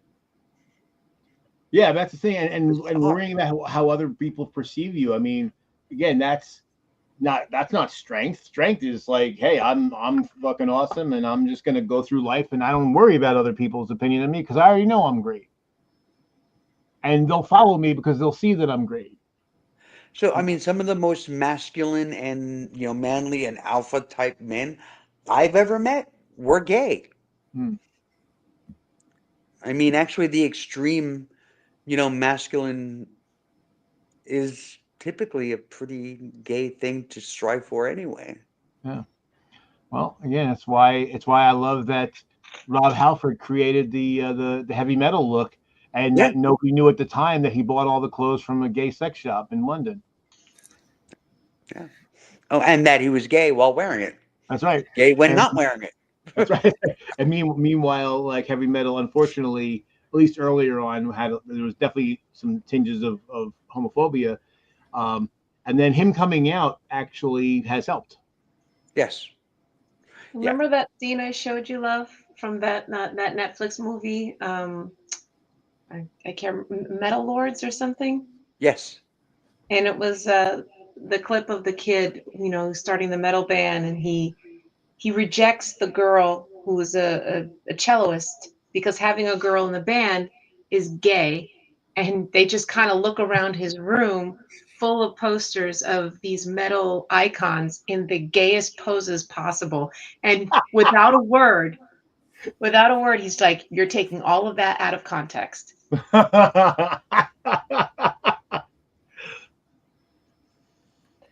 Like, yeah. Yeah, I Yeah, remember the heavy metal shortly. archetype was created by a gay man. Yeah, in Mhm. fact, I remember probably about a year before he came out on the Painkiller tour. Judas Priest opened up for Megadeth at Burn Arena when it was still called that, and he came out and he's like full like biker leather, all the spikes and everything on a Harley and everything, and then after he came out, I'm like, like little did everybody know. Everybody looks surprised. Yeah. And there's like Desmond Child, right? Who was like the co-writer on every single Kiss song ever made. He Hmm. was a big deal in hard rock and heavy metal in the 70s. He's gay. Hmm. Um, I mean, he pretty much created the sound of the time. Yeah. Yeah. Well, you'd be hard pressed to find someone in the performing arts who isn't gay. Yeah. And it's funny is all of Kiss's songs are all about sex, all of them. Mm. I mean, Love Gun, um, Strutter, yeah. Yeah. Yeah, yeah. In fact, the only one that isn't is "I Love It Loud." That's like literally like the only one that's Yeah, not. yeah, right. I mean, 'Cause there's what I Great was made for, Expectations, right? I was made for loving you. Yeah, yeah. The song Great Expectations, are right. You've got great expectations, right? You watch me singing my song and you wonder what my mouth can do. Come on, everything out of that man's mouth was about sex. What's really funny is when you look back, and I remember because I'm being older than everybody here. I remember when Kiss was like contemporary when they were still in the makeup and all that, and and like mainstream was like, oh, they're so shocking, and now you look at and they're so tame. It's so tame, yeah, yeah. You know, It's hilarious. people are like, oh, they wear this weird makeup and blah blah blah, and I'm Well, I like, mean, in fairness, so a lot of things have come and gone, in the interim. It's like, I mean, Gene took off his makeup and he was scarier without the makeup. yeah. Well, what I was loving, there's an interview he was on. He and Paul were on. I want to say it was Mike Douglas in like the mid '70s, and this was when the band was still they were getting some notoriety, but they were still relatively new. And one of the women on the panel, and I wish I could remember her name, is Dodie something, and and so Gene's trying to be all demonic and scary and all this kind of stuff, and this other lady's like, how do I know under all that makeup you're not a nice Jewish boy? And Exactly what he. and then he goes, oh, if you only knew. And she goes, I know, honey, you can't hide the hook. God. Because it's true. It's true. Um, Gene and Paul. I don't know about the other two, but Gene and Paul, yeah, a couple of And Jews. yeah. Yeah, in fact, Gene was born in Israel. Chaim Wid. Yes, and Paul Stanley. His first name is Stanley. Right, right. Eisen. Yeah. I Yep. might be related to him Oh, Yeah. wow. because my grandmother's people, they're Eisenhandler, and some of her people, broke Shorten off and changed their name to Eisen, Hmm. and they're all from the same area. Oh, wow. I have to do a That's little very bit more wild. research on that. And Paul Stanley is about the right age. Hmm. Oh. That's pretty cool. And I still think he's a closet homosexual. Not that there's anything wrong with that, but he's just very. Well, for a while there, it was when which tour was it? I want to say it was the Black Pick it Album up. tour that a lot of people started thinking that Kirk Hammett was gay Really? because he started taking on like because I'm pretty sure it was a Black Album because they play with no opener, and they had this video that they would play before the show. So that was the opening, was like a half-hour video about Metallica, and he had taken on I think it was that tour, it might have been the Load tour, but he had taken on kind of what we would generally consider like feminine affectation in his voice, and he hadn't spoken like that before, and everyone was like, Kirk trying to tell us Oh, that's something? weird. Yeah, yeah. Huh. Now he never came out or anything, but we all were wondering, like, it's okay, especially once Rob came out. It's like, come on, man, it's all right, come on out. Well, I mean, but Paul Stanley, like his voice when he speaks, he sounds pretty gay. He sounds like an old Italian woman. And he's always been very very flamboyant and very, very girly in his movements. And I always thought he was gay. I was surprised when it was like he repeatedly had said that he's not. Mm. I'm waiting for, an old boyfriend or something to pop out of the woodwork. Just because he's graceful doesn't mean he has to be gay. Oh, he's more than just graceful. That's funny. Do you know who's graceful? Natalie. Natalie is graceful. Well, she's gay now because she transitioned. Yeah. But Saw yes, her yes, in when we prior saw to her. transition, there was a very noticeable sachet. Do you remember when we saw her in Washington? And she was walking, and we could only see her from here up, and she Yeah. looked like she was floating. Yeah. There was no movement of the top half of her body as So as this is she that was walked. pretty sure this is like back in like 2010. Yeah, Yeah. I think it was 2010. Yeah, 2010, 2011. See, what's Yeah. funny is that on her channel, like or her previous channel, was a nicotine, I think it was. Nicotine too. Never, at least not that I ever saw. Never, there was never. I was so when I found out that she had transitioned, I was surprised because she had never given any indication that I ever saw. Yeah, it was shocking actually. It was like out of nowhere. It was like Hmm. bam. Well, And I would joke that it was me and what's her name? Abby. I can't remember what her channel name used to be. Abby Normal One. Ghost in the Day. Ghost in the Day. Ghost of Day. Ghost of Oh. Day. Ghost of Day. And yeah, that it was us who unlocked that for her because there was this one time we were all hanging out in real life on a live stream, and I don't know who got the idea to put her in a red dress, but she ended up in a red dress and we shaved her legs. She went on Managed Fame and Charity. She put on a dress for that too. Hmm. Yeah, so there was definitely some hints. Indication. Hmm. Interesting. So, Yeah, I didn't know her as well. I mean, I knew her channel, but I didn't know her outside the channel. wow, you might have, cracked her egg. Yeah, that's cool. I don't think a whole lot of people were surprised when I transitioned, though. No. Well, considering you had tits for like a decade and a half earlier than that, so I was like, And the boobs have been there for a while. yeah. No, I think out of all the people that I was surprised though was Amber. Autumn, sorry, Autumn. Autumn was surprising. That was a total surprise. I didn't believe her at first. I thought she was mocking. I thought she was mocking me.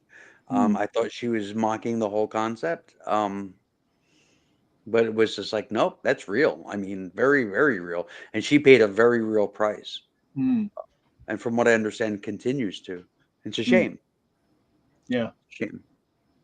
But what I always thought was kind of cool that when, of course, once we realized that she wasn't joking, and then we, you, me, and Mike embraced her, and she was so shocked. I was like, because this is who we are. We've been trying to tell you.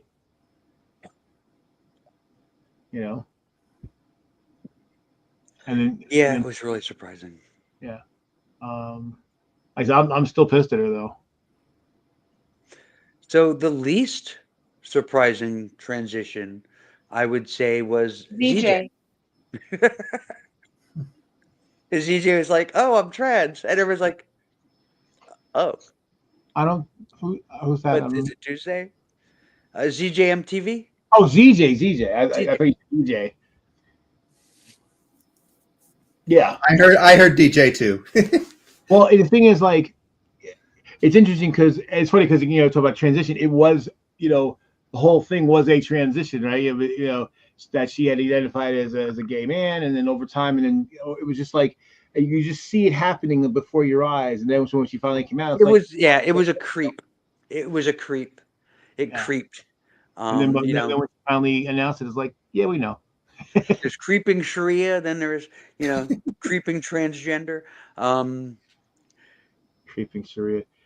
The only thing surprising about her was that she married a woman.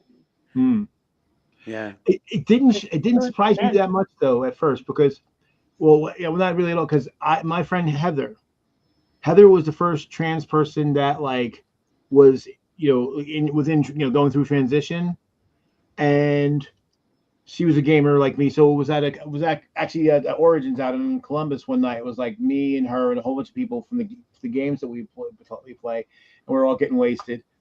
And she and I ended up closing down the bar, and she was very open about talking about it. And and so she dispelled a whole bunch of misconceptions that I had about trans people, and what really threw me was, because she was saying she was looking forward to getting, bottom surgery, and then talked about her girlfriend, and I was like, huh, what? So my brain was like, wait, so you got the bits that you were born with, and you're with the woman, but you want to get rid of them, and you're still gonna be with the woman. And I was like, oh, okay. I had no idea what I had no fucking clue. So I already had learned, and I was fortunate. Like, she was very, very open to talk about it, and so answered all my questions, and because she knew too, I wasn't coming at it from a hostile. I was just like, I want to understand, So when ZJ said, I was like, oh well, yeah, okay, I get that. I always welcome questions. I know there's a lot of trans people that get very defensive, or just say like, "Oh, that's an inappropriate question to ask."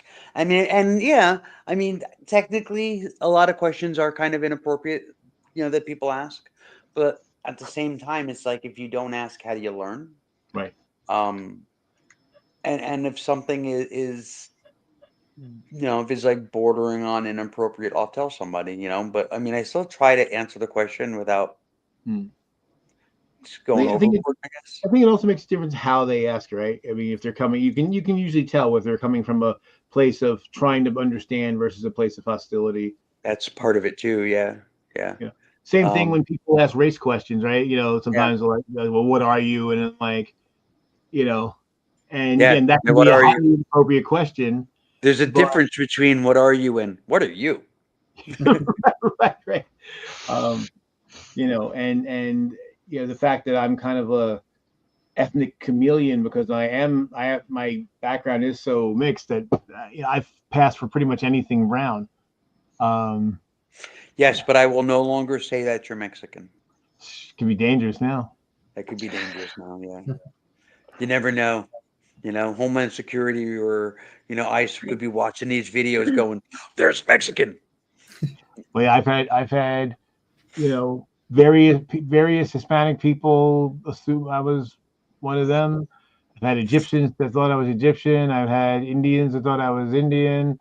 I've had Greeks and Italians And think I was as we all know, Peach and Joe both are clearly completely white. You're joking, but right now I'm with Port Authority. I'm trying to get my minority-owned business certification. Mm-hmm. And New Jersey, it was fairly easy, but for Port Authority, they wanted like my birth certificate or my father's birth certificate to prove and I got my New Jersey birth certificate. It doesn't say my race or my parents' races. So I'm like, what the fuck do I do now? I'm like, you want the DNA test? I can send you my DNA results. So now you have to prove your blackness? Yeah. And I'm like, you have my driver's license and you have my passport. Look at the fucking picture. Invite them to the barbecue. Yeah. I'll make you some sweet potato pie and some potato salad.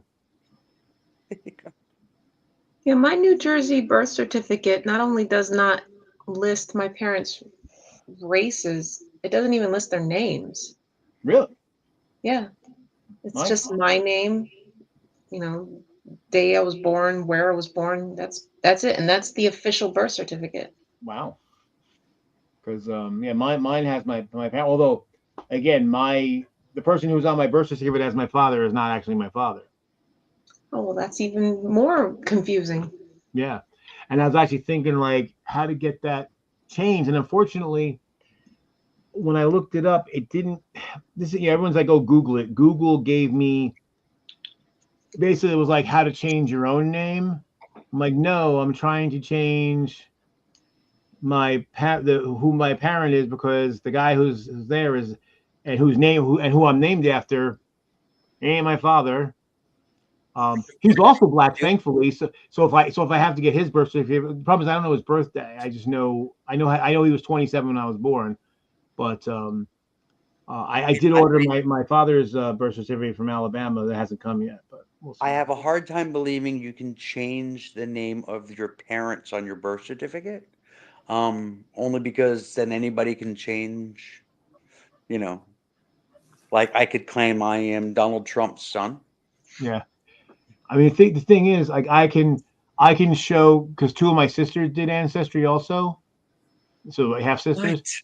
So I can, and so we know we have different mothers, so I can prove that, you know, that their father was my father because we matched DNA. Or I could say that I'm Obama's daughter. Maybe. What? You're too old to have been Obama's child. Yeah, yeah. Yeah, let's see how old he is. He was born 1961. Oh, okay. Oh, that would have made him 10. He Yeah. started wrong. Yeah. So he's only 7 years older than me. Well, I could say I'm Joe Biden's daughter. Or I could say I'm Trump's son. You're obsessed with being a president's kid. Yeah. Well, the point is, I could then change my birth certificate and make a claim and be like, hey, you owe me. Yeah, there's still the matter of DNA tests ruling that out. DNA, shmeana. It's on the birth certificate. Funny. Trump doesn't believe in DNA. Bye. And the child woke up. Oh, Yeah, Trump doesn't believe in anything that's rational or reasonable. that's true. Look on the bed there. See, that's my dysphoria bunny. Dysphoria, buddy? I never heard of Dysphoria bunny on the bed. Yeah, with hanging out with my shark, my transgender shark. that. Sure. I like it. Isn't that cool? Yeah. We used to say that our dog Molly was either sexually or gender confused because she used to try to hump Blitzen, and I'm like, Molly, you don't have humpy bits. What do you do? and Blitzen would always get, you know, like I remember the first time it happened. She got on top of Blitzen entirely, and Blitzen wasn't angry. She was just confused, like what are you doing? Like, why are you doing that? I don't understand. Yeah, because when Molly was reeling, she went through like a couple heats. Eventually, she stopped having heats, but the first couple heats, it was just like, you know, because she was larger than Blitzen too, so Blitzen couldn't get away. She was just like no humpies. And actually later on, like sometimes when Molly and Flash would get rambunctious around the house, sometimes she would get behind Flash and like hump him from behind.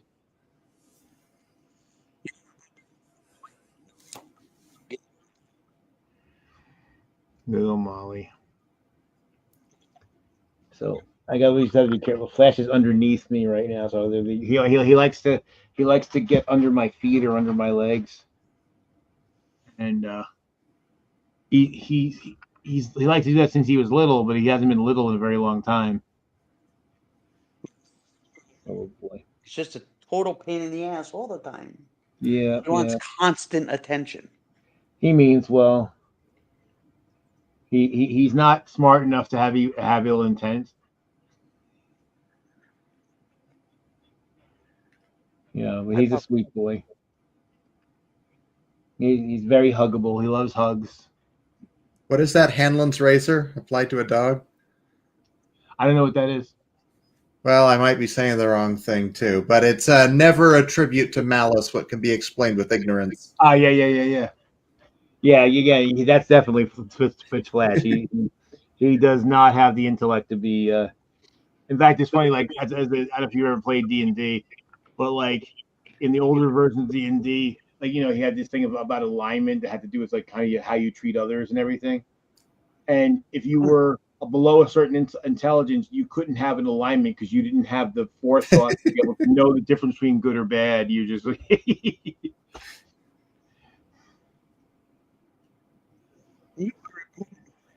It's silly. You sniffing the mic, huh? Good puppy. She's a sweetie. Oh, I guess Phil is in Canada.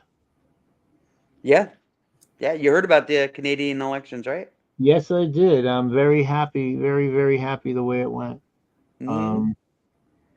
You know, um, because and I really think that the because my understanding too was a big upset because the conservatives were expecting to gain a lot Yeah. even if they weren't enough to take over they were expecting to gain a lot of ground, and I feel this was just Canadians being like, fuck you and everyone that looks like Yep. you, that smells like you, that sounds like you. Yeah. There was a very loud and clear message that came out of that election. And I mean, there's a lot of stuff going on in Canada at this point right now that is some loud and clear messaging going on. Yeah. Pulling American booze off the shelves. Yeah. All kinds of stuff. So yes, when I saw the results, I was like, oh, Canada. Yeah. Oh, Canada. I watched a number of satirical pro-Canadian songs making fun of, the recent upset. I don't have any of them with me right now, but they were amusing at the time. Yeah. Yeah. I believe it. Hey, welcome back, Peach. Thank you. There's that echo again. That's amazing. Did you close the door?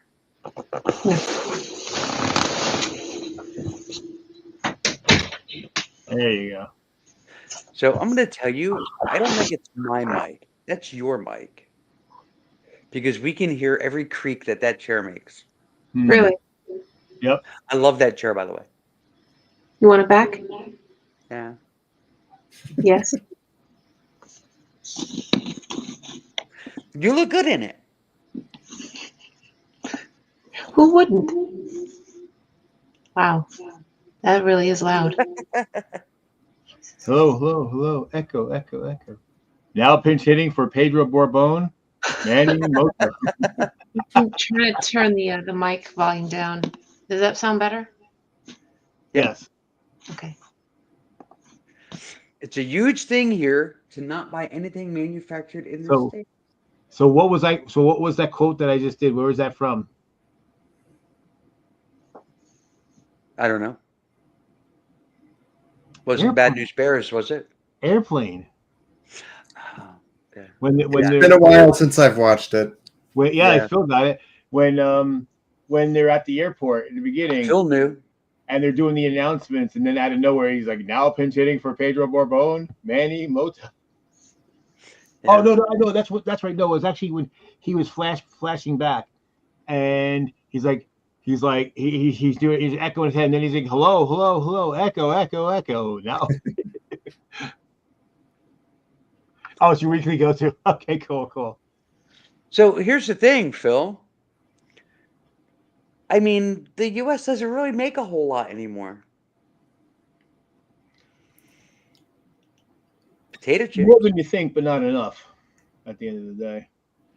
Well, I remember back in the '90s where people were like, "Oh, we're not going to be manufacturing; we're going to be information economy." I'm like, information for who? Other people's manufacturing?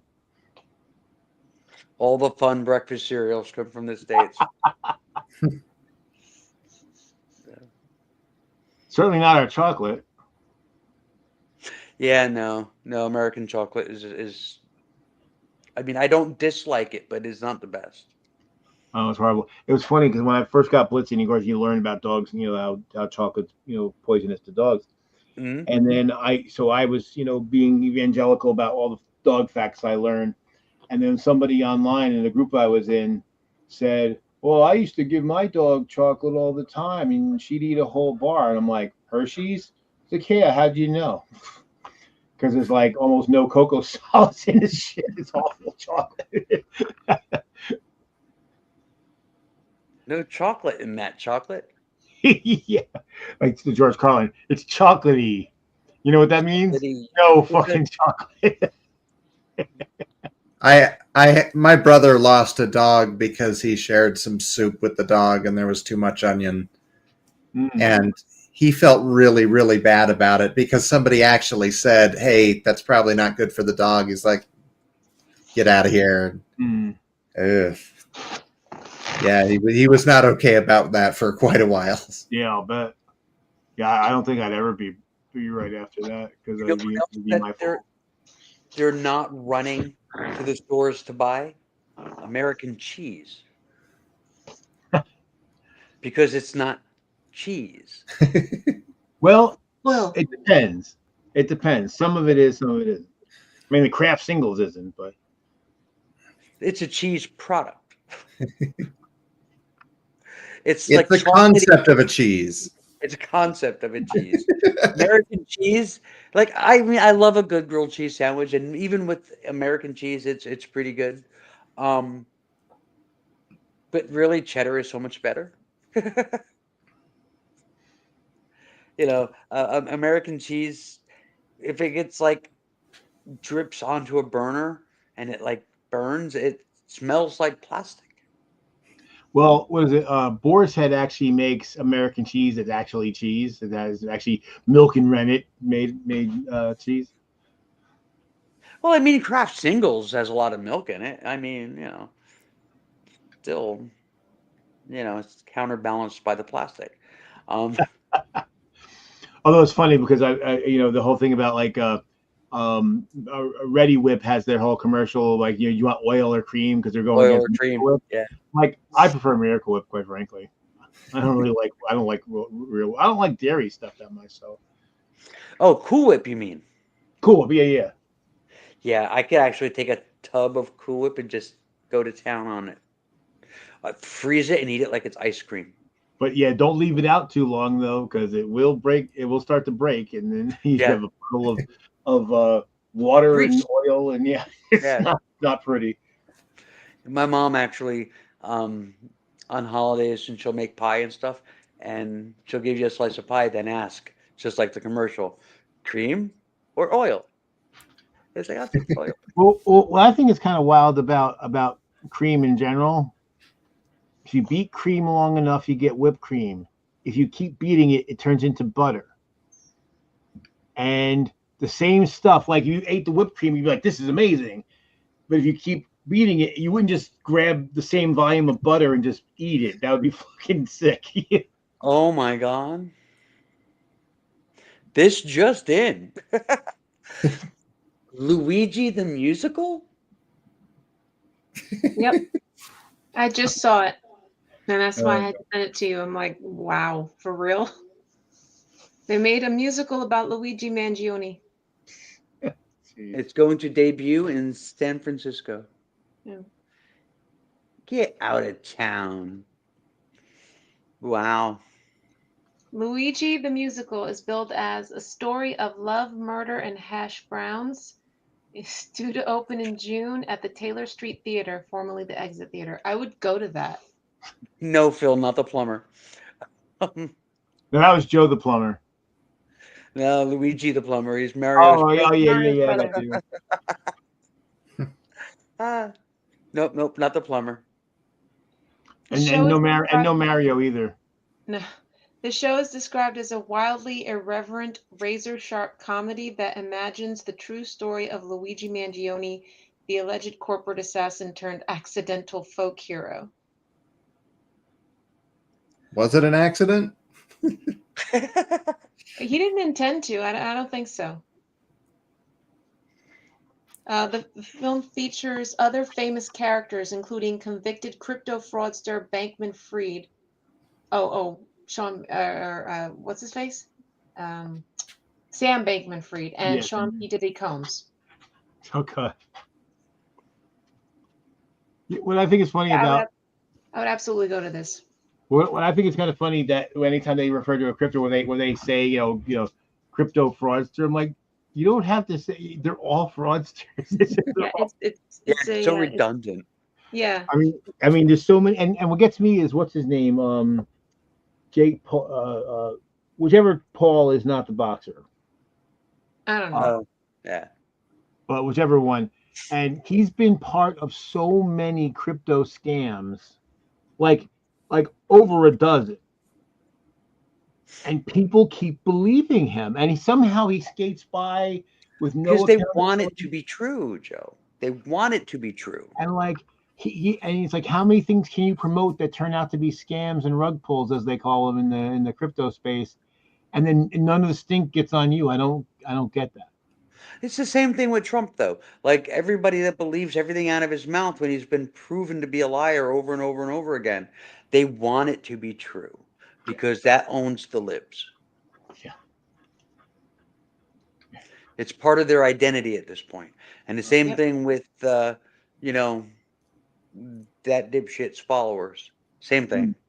Right. I got to be honest, bringing measles back is actually triggering me. So, you know, I guess they're winning. Yeah. See that? See, it all pays off for them. All seriousness, I'm glad that the boys have pretty much completed their vaccine schedules.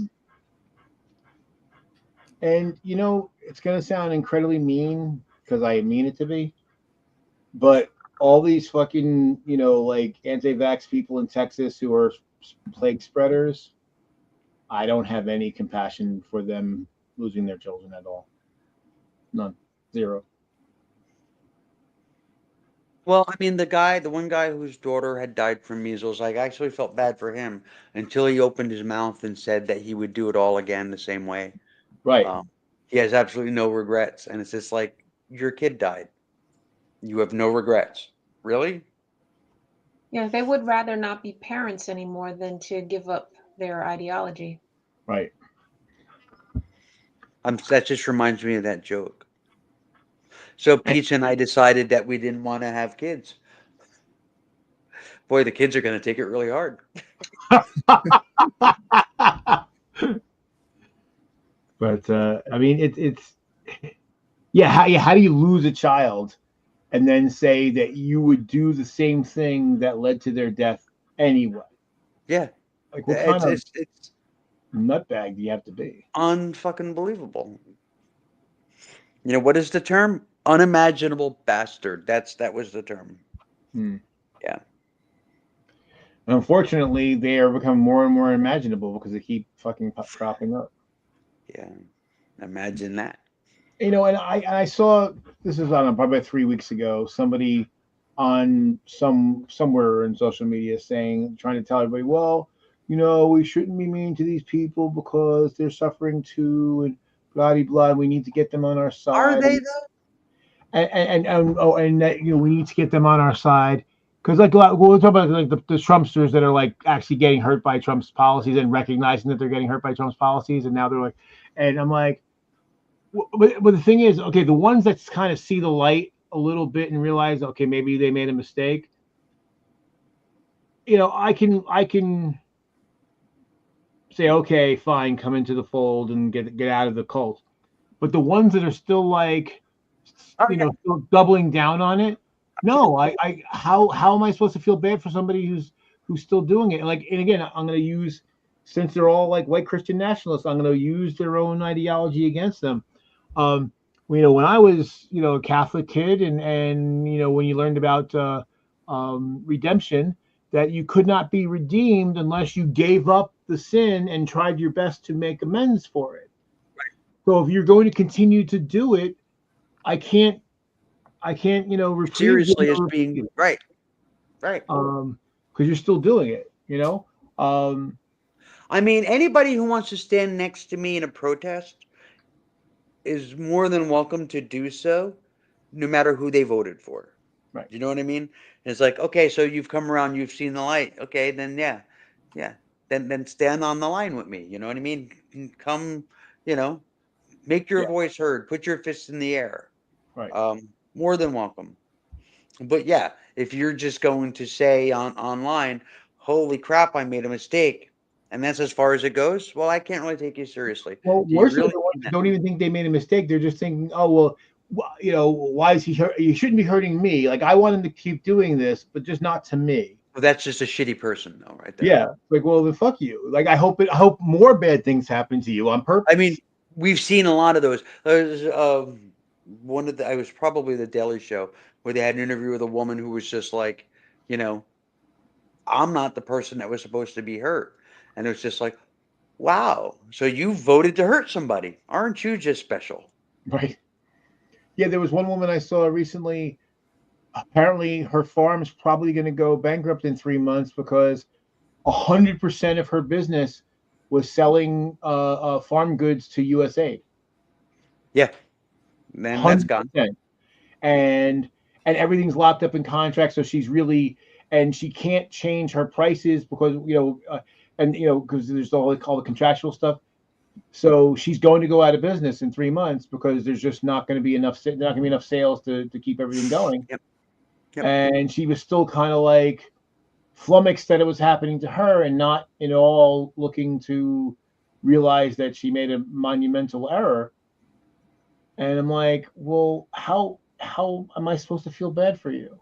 There's a guy on Facebook. There's a video. There's a farmer who was hollering and going off about how he's going to lose everything, and he voted for Trump. And he's actually made more than one video. Like, so there was the initial video where he talked about how he voted for Trump, and now everything is going to shit, and he's going to lose everything. And then he made a follow-up video yelling at people who were mocking him for the first video. And it's just like, so people are saying, well, this is what you voted for, you know? And I mean, he didn't really seem to learn, Right. you know, because he's upset about what's happening, but he's still defending his vote. Right. Yeah, and again, it's all part of the, if your identity is too wrapped up into it, it's very difficult to come out and say I made an error, I made a mistake. Right. Well, I mean, a lot of these MAGA people, I mean, it sounds really fucked up to say it, but it's like they lack a personality, so they use MAGA identity to substitute it. Oh yeah, these are the same people that were in the militias in the 90s, and probably still in militias. Probably so, yeah. And I started to understand it back in the 90s when first you had like Ruby Ridge, and then you had the Waco, and Waco, like they were being investigated and they shot at federal agents. Same thing, with Ruby Ridge. And there were these people out there, these militia people who were mad at the government for like, well, no, but they shot first. They engaged in gunplay when they didn't have the legal right to do so. And then I remember the Freeman, in Idaho, or it was either Idaho or Montana, I forget, some yokel state, I don't give a fuck. But anyway, they were out there, like out in the middle of nowhere, and they're talking about, black helicopters and the government spying on us and all that. And I started realizing this weird pathology they had. I'm like, dude, no one knows who the fuck you are. Yeah. No one Yeah, cares. nobody does. Nope. And I realized that this is a defense mechanism, because what would you rather believe, that you're a small, ineffectual person with no prospects and no future, and basically because of you haven't been educated, you're living, you the policies you voted for, basically shit can you, or you're a freedom fighter fighting against the government, where the Jew is using the black as muscle, and the black helicopters, and they're all spying on me because they want to get me. That's what this is. This is like I'm not nobody. I'm actually a freedom fighter against the cabal that's out to get me in the middle of fucking nowhere, bumfuck Idaho. I want to tell you, the government has been reading my emails, listening to my phone calls. They're in my computer, in the camera. They're in the camera watching everything I do. And the microwave is recording everything. Going back to a central location. And they're You don't going have to come put on back. a southern accent, love. Just talk like your brother. Oh, Ouch! Shots fired! Shots fired! my brother. My God. Yeah, he after my dad had passed, my brother had said that he was disappointed in my father for voting for Biden. Wow. And it's just, yeah. And still refuses to believe that he died from COVID. And yeah, right. Yeah. He doesn't believe in COVID. So the fact that he, was in the hospital and couldn't breathe and, died in the hospital after having tested positive for COVID during the pandemic, that's not enough for him. And one thing I've noticed too about other conspiracy types, like the flat earthers, who are literally the dumbest of all conspiracy people. I defy anyone to find a liberal or leftist among them. Yeah, know? it's yeah. Well, reality does have a liberal bias. So I don't know if you guys watch Simon Dan, but today I've seen a lot of stupid ideas come out of the flat earthers. You know, you expect it.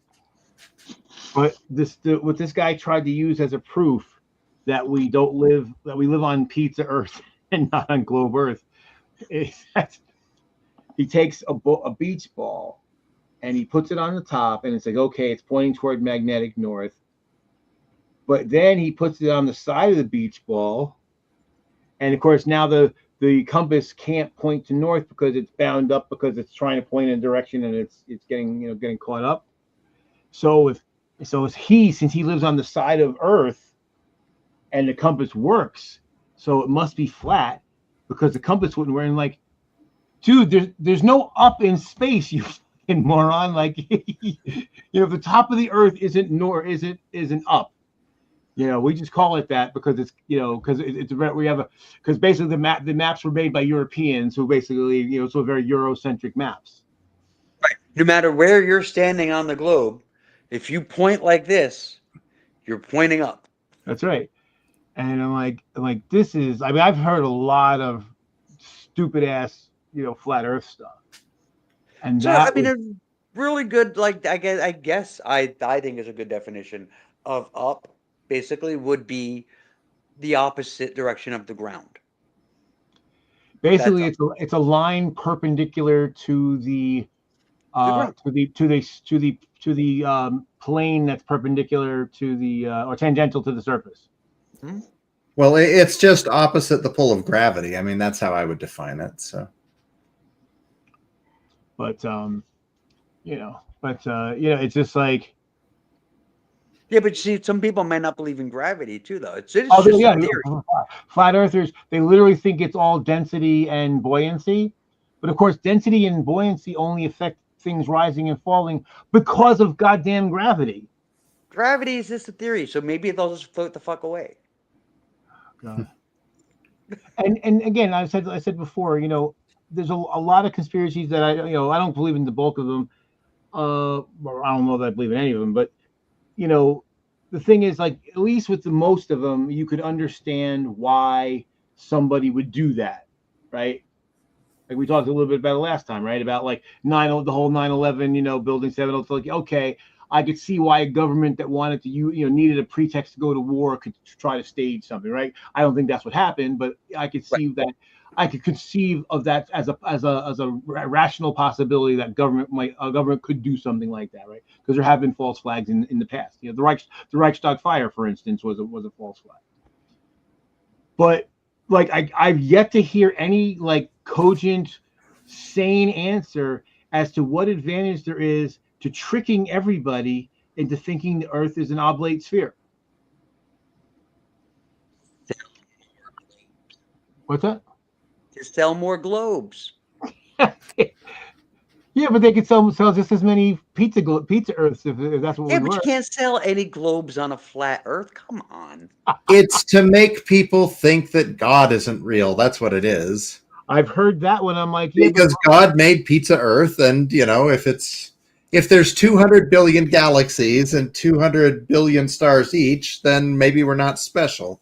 yeah, and I've heard the religions argument before, and I'm like, but most of the world's religions are like totally cool with the idea that we live on an oblate spheroid. So where's the God part coming? I am sticking with my explanation.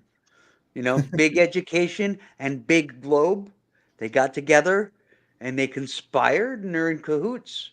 And it's to sell more globes. But the people who, and I've mentioned this one before, but they went out and bought that $21,000 laser gyroscope, and they're like, well, if the Earth is really rotating at 15 degrees an hour, there should be a 15-degree drift after an hour, and there was, yeah. And then the mental gymnastics they tried to jump through to try to explain why what they predicted didn't mean what they predicted it would mean. Yeah, because they have to. Same thing. We'll go right back to it. It's the same thing with Trump supporters. Yeah, it's their identity. Well, there was one guy, this was probably about 3 years ago, who was really big in the flat Earth community, and he finally stopped doing it. And I watched an interview with him, and he was like, he reached a point where he didn't believe it anymore, but he had a big following and he had like all these followers and he was making all this money off of it. And then he felt trapped and he was like, well, if I come out and say that I don't believe in flat earth anymore, I'm going to lose all that. Yup. And look, yeah, you will. I'm actually thankful for flat earthers. They got me thinking about like the angle of light from the sun. I didn't used to really think about that very much. And also the illuminated part of the moon. I'm paying a lot more attention to that, and I just didn't think about it before. I remember one particular morning, the light was just coming over the mountain, and you could see it traveling through the mist. Mm-hmm. And I'm like, what is the sun like 80 miles behind the mountain? I mean, that doesn't even make any sense, you know? I think people would notice if, you know, you could. So, but I did stop making videos about it though, because I just saw this one person and he, you know, I felt bad for him. He clearly had schizophrenia, and he went out and he was staring at the sun to absorb energy. And I'm like, you know what? Thinking the earth is flat is the least of his problems. So I don't want to make his life harder. I don't know. Exactly. You know, going out into the sun and absorbing energy reminds me of one thing and one thing only. Destroy. Destroy Superman.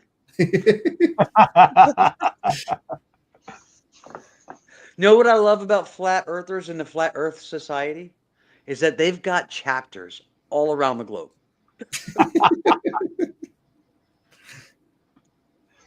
That's scary. The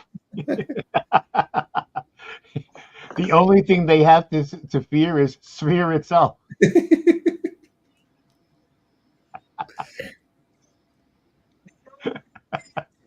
Oh God. I mean, you know, because obviously in our time on YouTube and you know, we've dealt with a lot of wacky stuff, but it's well, my thing is, and I haven't really seen any. I mean, I'm sure somebody has, but I just haven't seen any you know, debunk or address is the fact that if we lived on a flat Earth, not only would we have a hard time explaining the phases of the moon, but the phase of the moon would look different depending on where you were on a given day. Because if the sun and moon are up here somewhere, well, if I'm over here, it's going to look different than if I'm over here. You know, since the final experiment, actually, some people really are leaving flat Earth over that. Yeah. Because they spent so many years saying there could not be a 24-hour sun in Antarctica. And I guess some people remembered that. But of course, the ones that have to defend it, they're out there like, oh, those guys were shills and they're paid off and all. I'm like, really? I mean, and the funny thing is, the trip was open to anybody, right? If you could pony up the money to go, you could go and see it for yourself. And only 2 of the flat earthers went to it. Well, my thing is, have a flight that goes from like South Africa. I'm just collecting all those globe checks, you know. And actually, the Globetrotters are the ones leading the conspiracy. But have a flight from like Argentina to like South Africa, because then that exists. Because if you know, on a spherical Earth, that's, you know, it's a long trip, but it's like, you know, 6,000 miles, whatever. No, it's about 5,000 miles. But if this was a flat disk, like they think, that trip would be like 21,000 miles. There's no plane in existence that could do that flight without refueling. But the flights exist, and you can go take it yourself. And there's one flight channel that a pilot channel that I watch. 74 flight or something like that. This guy Kelsey, he's a pilot, and he flies out of our area a lot too. And he was actually willing, if other people would pay for it to charter the plane, he was willing to fly the route. And of course, you know, none of these guys ever take him up on it. Yeah, flat. Well, no, that's the thing. They think everything else out there is spherical, just not Earth.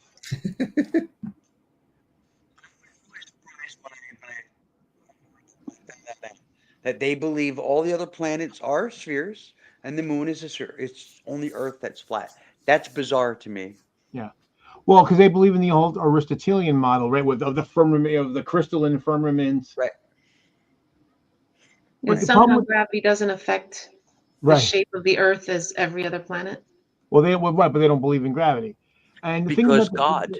the thing that's dumb about the crystalline firmament is that planets move relative to the firmament they think exists. So how the fuck are planets moving through the crystalline sphere if there's a crystalline sphere?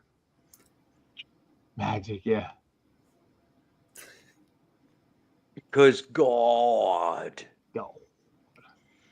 They believe in God.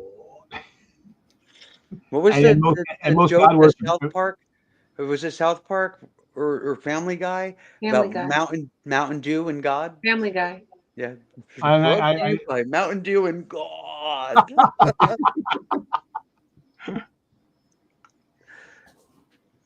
That's pretty good. that's funny. One thing I think is hilarious is that a lot of these right wing dude bros, they oh, what's his last name now? Seth. What's his name that does Family Guy? Seth Oh, MacFarlane. Seth MacFarlane. MacFarlane. And yet, if you've ever watched like the Orville, he's woke as fuck, right? Yeah. And so but here they are, like, oh, he's great, and they're like, because they look at because they're lowbrow, they look at Family Guy, and they're like, oh, you know, because he'll make fun of leftist, left wing things too on the show, but meanwhile Right. they're No like, sacred. There's no sacred cows. no, exactly. In fact, he makes fun of sacred cows. Yeah. Yeah. And I love that. I love that. I don't really like woke comedy. Um, it's like, okay, none of these are jokes because you can't joke because somebody might be upset. It's just too easy to upset somebody. Mm. So yeah, Well, there's not a whole lot of funny woke comedy. well, that's the thing. I mean, and I think generally speaking, we can tell stuff that was intentionally mean versus stuff that's just poking fun, right? And Right, right. Dave Chappelle, not funny, right. not funny, because again, it's the exact opposite of the woke jokes, right? It's like the anti-woke jokes. Those aren't jokes. You're just being mean. Right. That's not funny, you know. When he did his whole trans skit, there was one joke in there that was an actual joke and was funny. Mm. The rest of it was just trans people suck. Right. The joke was about trans men using the men's room, and basically saying that their back gets all wet when they use the urinal. Yes. That's funny. I mean, that's objectively funny. But yeah, everything else in that skit was just mean spirited and just Right. insulting And as on purpose. I said, years ago at the time, it made me doubly angry because I was angry that it was mean to trans people, but also the fact that when he basically was spouting this vitriol and bitterness about the fact that Caitlyn Jenner didn't have the same problem of people accepting her name that Muhammad Ali did. I'm like, that's progress, asshole. You're trying to use the struggle that Muhammad Ali had and that black people in general have had in the United States against another group that's getting the shit knocked out of them because they're not suffering enough. I'm like, what the fuck is wrong with you? How dare you? How dare you? Like, don't use our struggle against somebody else's struggle. So the comment that I have here, hey, where'd Luke go? Archie Bunker. Yeah, Archie Bunker. In Star Wars, everybody knew, to side with the Republic, right? In Star Trek, everybody knew to side with the Federation. I mean, everybody can pick the right side when it's a movie or a TV. They have such a hard time doing the same thing in real life. Mm. Well, as I was said before, right? When it comes to Archie Bunker, they missed the fact that Archie was a foil. He was not the hero. He's the main character, but he's not the hero. Yeah, true. You know, And as pointed out before, for the audience.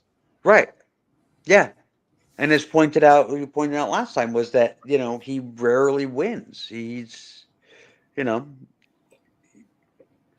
his bigotry never prospers. prospers. And again, even on that show, because I was talking with maybe with Suzanne the other day about it, how they even address the problem with the white liberal who is a little milquetoast, or goes to the other extreme. Because I remember one episode where it's basically like a home invasion. Two robbers break in Archie's house, and Archie's saying bigot stuff, and so the guys are like, "Oh, what we got here is a bigot." And then Mike comes along trying to basically defend the robbers, and the guy's like, "What we have here is a liberal," and they kind of tear a strip off of him, because I said, that's I was talking about white guilt, and I was saying how a lot of right wingers think white guilt is white people feeling bad about what white people did to black people, and I'm like, very little of that is actually what white guilt is. White guilt is the right winger who doesn't want to talk about it and they want to stuff it down and hide it because it makes them uncomfortable. Because you don't feel, and they're very quick to tell, I'm not responsible for what people did in the past. Like, yeah, we know that, but you're so fixated on that. That tells me you actually feel guilt when you shouldn't. We're not trying to make you feel guilty about what happened in the past. But when you go out there flying Confederate flags, you become an accomplice after the fact. But I mean, I remember Anubis. Adam. Anubis, right? I forget the number. It's like Anubis and then numbers. But he's a good YouTuber, and I knew him from a couple of the meetups. And he had gone to Colonial Williamsburg, and of course they have people who act as slaves because that's that time period. And he came back and he was like, all like white people, we're terrible, we suck, blah blah blah. And I was just like, shut the fuck up. Like, you're not helping, right? I know something like that, actually. Like you're being the thing that the right wing accuses everybody else of. Yeah. I know a former YouTuber, Facebook friend, that does similar things. It's just overcompensating. Yeah. And it's just like, It's performative, and it's basically you're making it about yourself. Yeah. So you can flagellate. Oh, see how much I flagellate myself. I'm whipping myself with the birch branch. I'm doing penance for the things I have nothing to do with. It's like, look, if I wanted somebody to do penance for me, I'd follow Jesus, right? So. Well, is that even enough?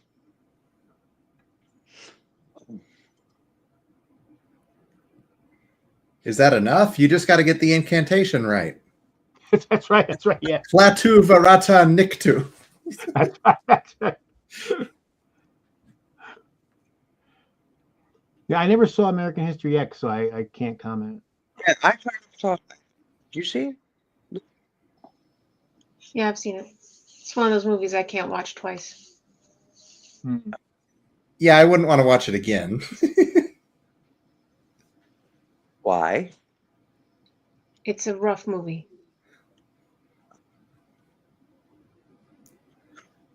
It's It's not the only movie that I feel that way about, so. Yeah, same here. It's very unflinching in its portrayal of racism and prison abuse. Well, it's like, what was that show he was on a few years ago? Sons of Anarchy, I think. And Henry Rollins played a racist in that. That's the kind of show I can't watch because I'm like, yeah, I'll run into that enough in real life. I don't need to watch it on TV. Yes, I mean I never watched Sons of Anarchy. I remember everybody was into it. I just couldn't. I from what I saw of like ads and from things people said on Facebook and stuff, I'm like, yeah, there's something about this that makes me want to watch it. Yeah, it's brutal, and I've seen some clips, and I'm like, yeah, no. Pete, you're gonna head out. Yeah. You tired? Yeah, I gotta get up early. Bye. Oh, how Yeah. early is early? Well, I'm getting my hair did at 10 o'clock. Getting But the hair that's did. all the way in Sparta. Tomorrow night is date night. Tomorrow night is date night. We are going to Gotta look less. Paranormal Cirque. Yes, I'm excited. Yeah, that'll be fun. Supposedly they changed the show up. Well, Yeah. after you get your haircut, put a picture on Facebook. Yeah, I probably will. See your snazzy new hair. We'll see. All right. All right, baby. I'll see you soon. Yeah. And she's got. You know, we were talking about the American History X. That's why I don't like any Quentin Tarantino movies. They're just bloodfests and like. Oh, they're just ridiculous, though. Yeah. You know, like chop off somebody's arm and they're still standing, going and blood is shooting, and that's just. Yeah, it's just crazy. It's I just- mean, like I think it's entertaining. It doesn't have to be realistic. No, I mean, I It's don't kind care of about juvenile. I don't care about the lack of realism. I just don't find like let's just chop shit. Like the only out of all the movies, the only thing is the scene with Samuel L. Jackson, you know, the Path of the Righteous Man, and that's just because him doing that soliloquy is really cool. Yeah. But other than that, I couldn't give a fuck about that movie. I've seen it, and I'm like, why?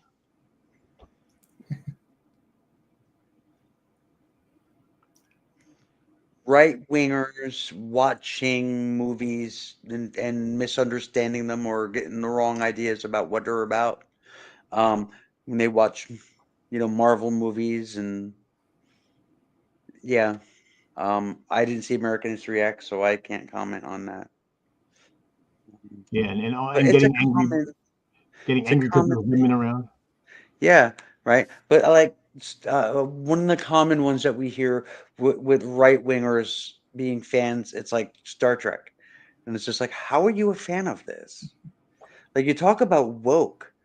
Star Trek is one of the most woke things there is. Yeah, always has. You don't get more woke than we don't pay attention to species or race or origins or That's right. we're all equal. And I mean, when we run into people that are like that, we think they're insane.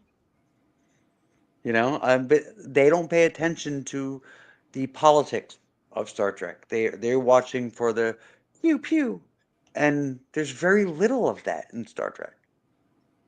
Yeah. Well, there's more and more as the That's movies true. have been made. That's true.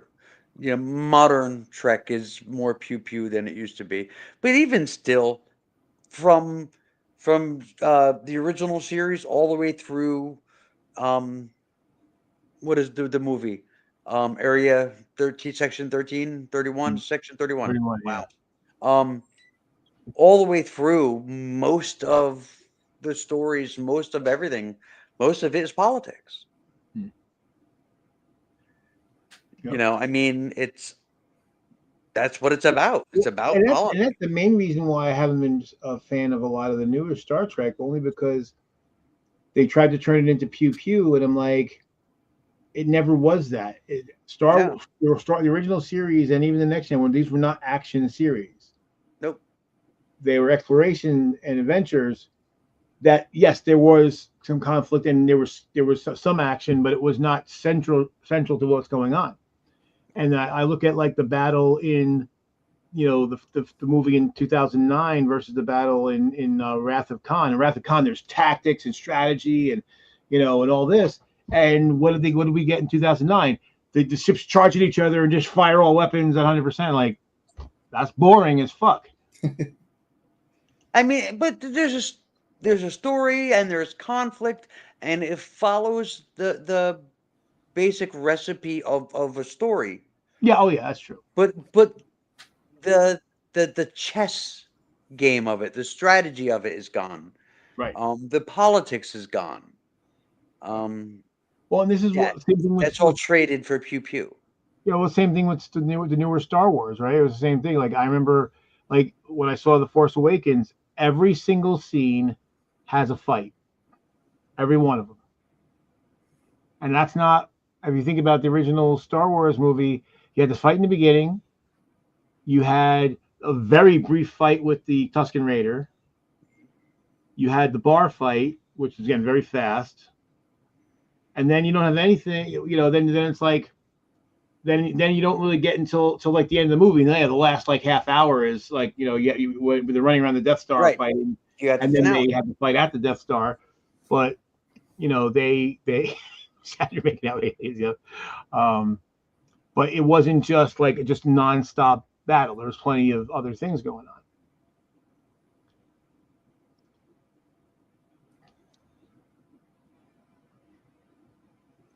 I think that when right wingers like Star Trek, they are legitimately liking the media rather than considering it an extension of their belief system. And to a certain extent, I can be sympathetic to that because when I enjoy a movie, I don't think, oh yes, this agrees with my liberal or leftist beliefs necessarily, if it's just a good story. I know, I agree. The problem with that framing it that way when it comes to Star Trek is mostly politics. Yeah. And it's the stories don't move fast. For everything from the original series through Voyager and Deep Space Nine, these are not fast-paced adventure stories. It's not swashbuckling. It's not gunfights. Right. You get more of that in Enterprise. That becomes more actiony. And then 2009 and the alternate timeline, it gets a lot more. And the newer series are a lot more gunfighty. But the bulk of the Star Trek universe is politics. That's the meat. That's the bones of it. It's politics. Right. And if you watch that and think, I like this, but what is it that you like if you don't like the politics? Because that's 90% of the show. Right. It's bizarre. It's weird. It's weird. Yeah. But there's a lot. I'm in a Star Trek group on Facebook, and people will post some political stuff, and then right wingers that are part of the group will start like mouthing off, and it's just like, what is it you get from the show? Like what messages are you receiving when you watch this? Are you hate watching? Like, are you watching going, man, I can't believe they made friends with the blue people? I mean, I don't get it. And complaining about every time there's a woman on screen. And again, Yeah. we talked before about they're so convinced, so stuck on trying to convince us they're not gay. And I'm like, well, you hate every single woman you see. So I'm wondering how So- not gay you are. So they like T'Pol, and they like 7 of 9. Yeah. That's what they like. Yeah. Tits and ass. Those two characters, that was their main job. Tits and Yeah, ass. they just don't want a woman that speaks or does as agency or thing like that. Yeah, and what's funny about that though, right? Because 7 of 9, right? Her whole character was she really didn't have agency. Right? She was Borg. And T'Pol's character was constantly conflicted. And Picard with his pajamas with his shorts on. With his short shorts, yeah. Lying in bed and rolling over and seeing Q next to him. You know, it's funny. I like John Delancey. I never liked the Q character. I love Q. I never liked him. Love one of my favorite characters from all of Star Trek was Q. And I am convinced that what's his name? Trelane in the original series That's what was a most Q. people think. That yeah, that's been the prevailing wisdom that Trelane was a Q. Um, I was winning. I was winning. I mean, he had all of the same, similar motivations as Q, and he had all the same magic. All of his powers they were identical. I mean, you know, point out a difference between Q and Trelane. That's kind of hard. Well, what's kind of cool about William Campbell, who played it, he also played, a memorable Klingon too. That's In right. in He was a uh, Klingon also. in Trouble with Tribbles. Yeah. So he had like two iconic characters. I think he's the only actor with two iconic characters in any of the Star Trek. Well, no, it was what's his name? Jeffrey Combs, Well, that's okay. Fair enough. who has like a dozen. Yeah, true. But that's one of the things actually I love about the Star Trek universe, though, is like there's so many actors that show up in all different series and shows playing all different characters. Yeah, I'll tell Except you. for Leonard Nimoy, who actually ended up in almost every iteration of Trek that happened while he was alive. He Hmm, was in everything. yeah. The only thing he wasn't in while he was alive was Generations. It's like, hey, there's Spock again. Yeah. But well, that was one thing that was cool about Deep Space Nine is because they brought back Kor, Kang, and Kodos a couple times actually, Yeah. and also I really like what they did with the Ferengi. Oh, on Deep Space Nine? Yeah. See, I was not a huge fan. Deep Space Nine is actually the one that I like the least. The series Really? that I like the least. I know for a lot of people it's their favorite, but for me it was like the set designs for me Hmm. were hard to watch. It seemed very claustrophobic. Well, it is a space station.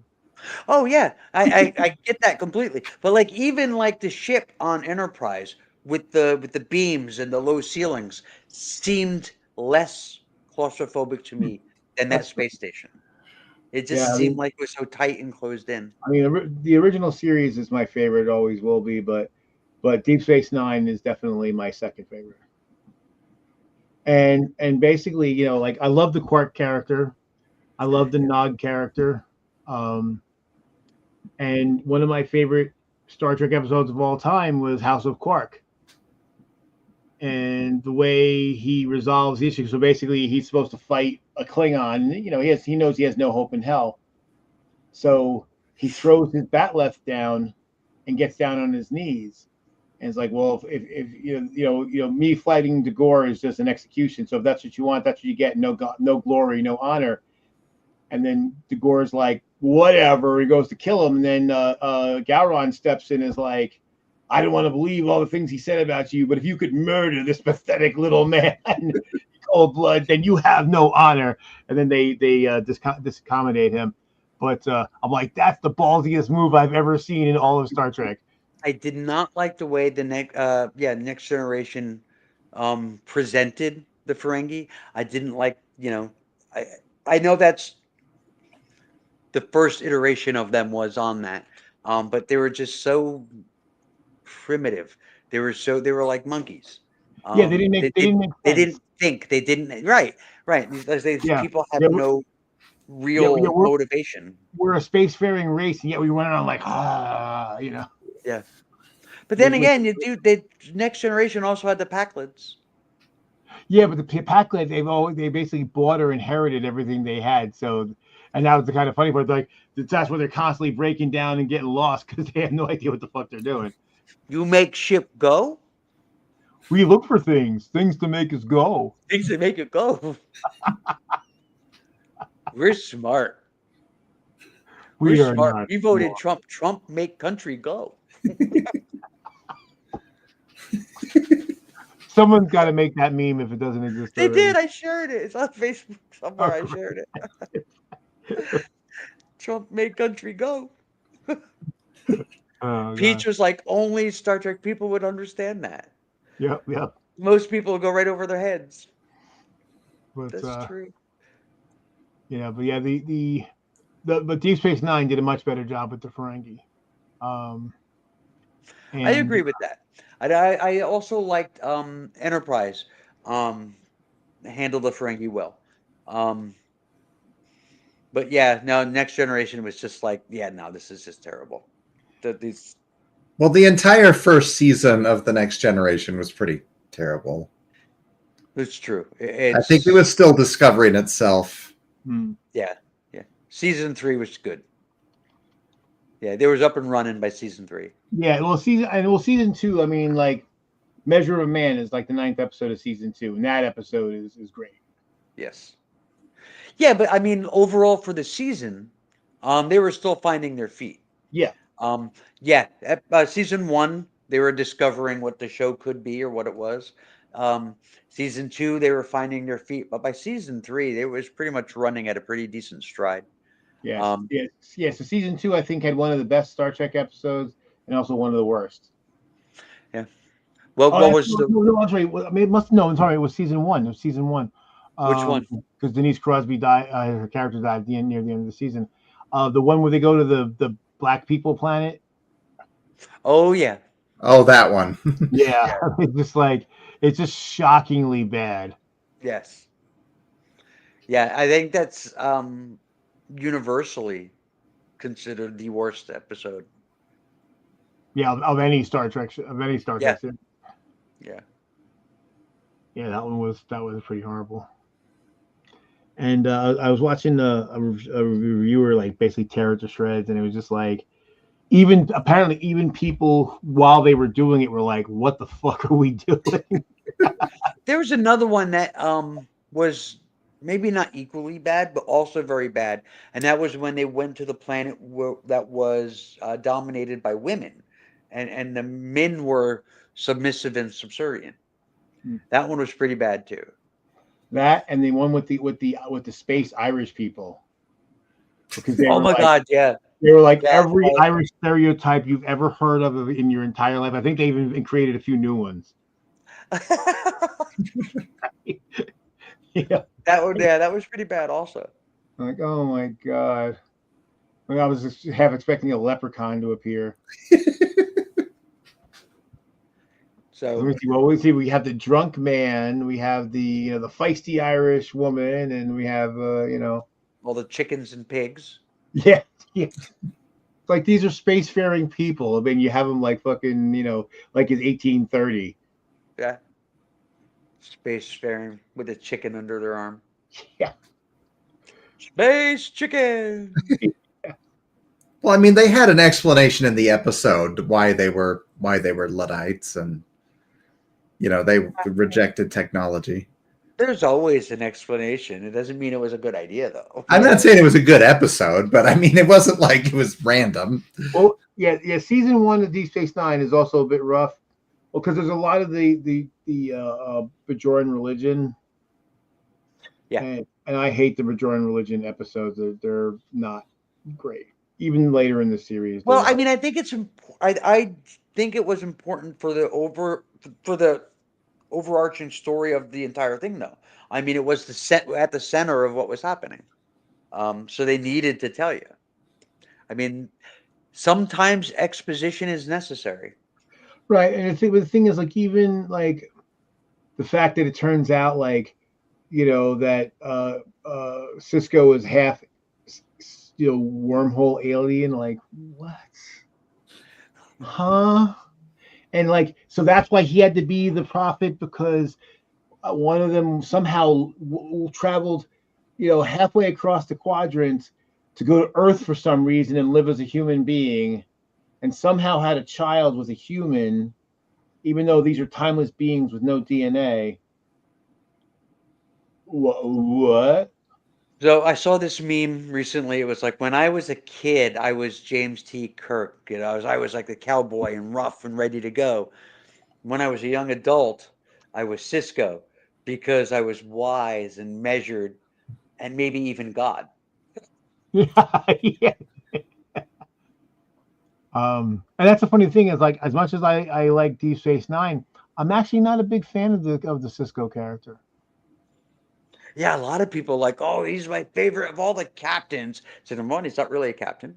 Well, he does get promoted to captain eventually. uh, true. And number two, that's just nonsense. Yeah. I mean, to me, it's Kirk. It'll always be Kirk. That's fine. You're entitled to that. Um, Well, I again, always put Archer up high. I love Archer. Archer's cool. And did you say something, Luke? No? Oh, I thought you did. Sorry. No, in fact, the No, only captain I dislike is Janeway. You dislike Janeway? She lost me in, it's like the 4th or 5th episode of the series, the episode Phage.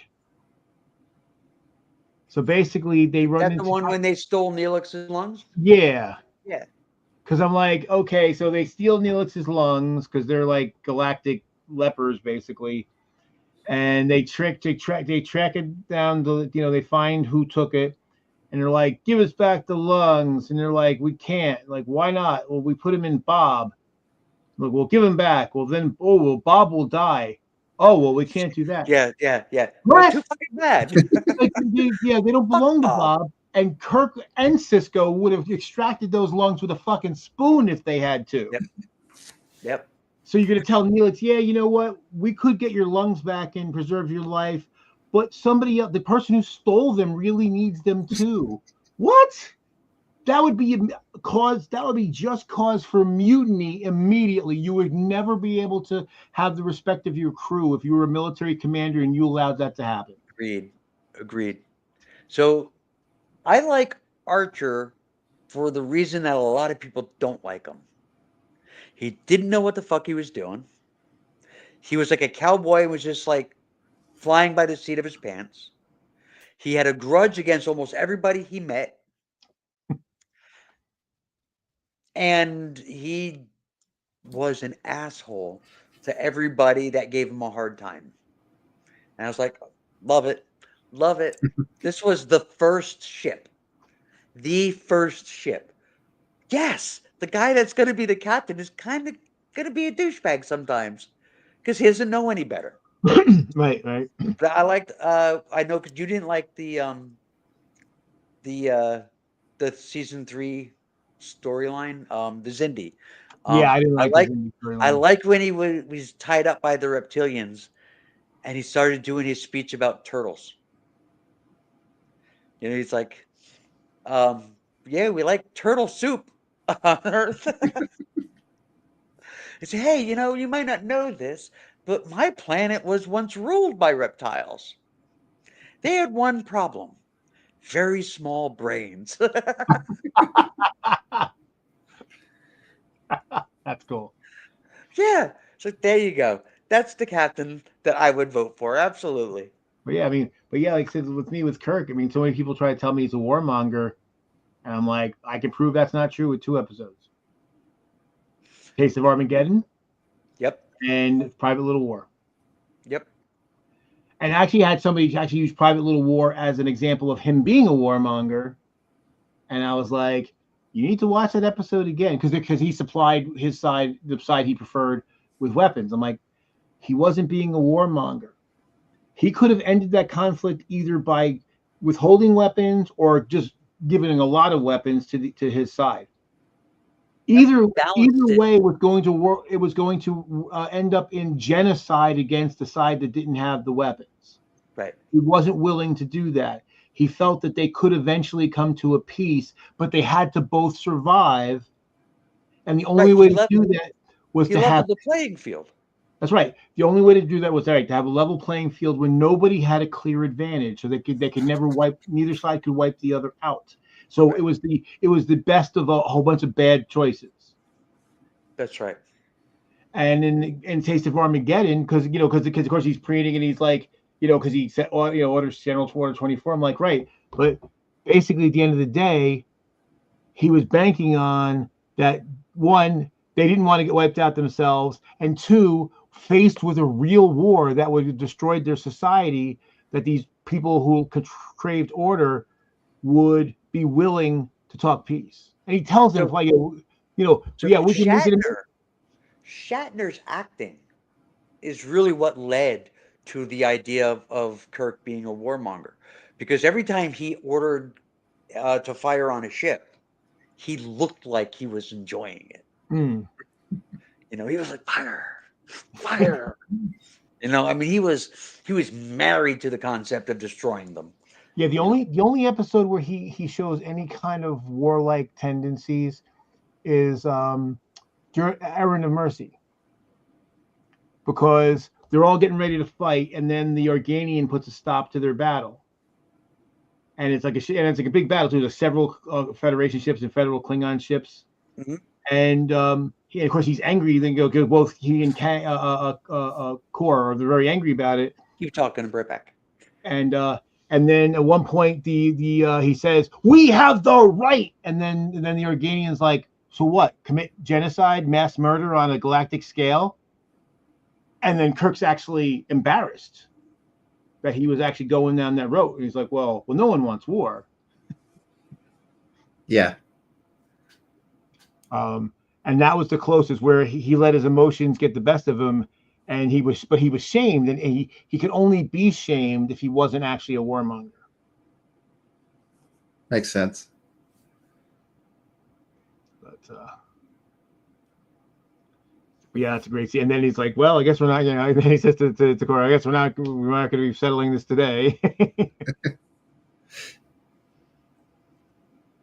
And that's the other thing too. Like a lot of people miss about the original series of Star Trek, how many times he destroyed a sentient robot or some sentient intelligence that was controlling people.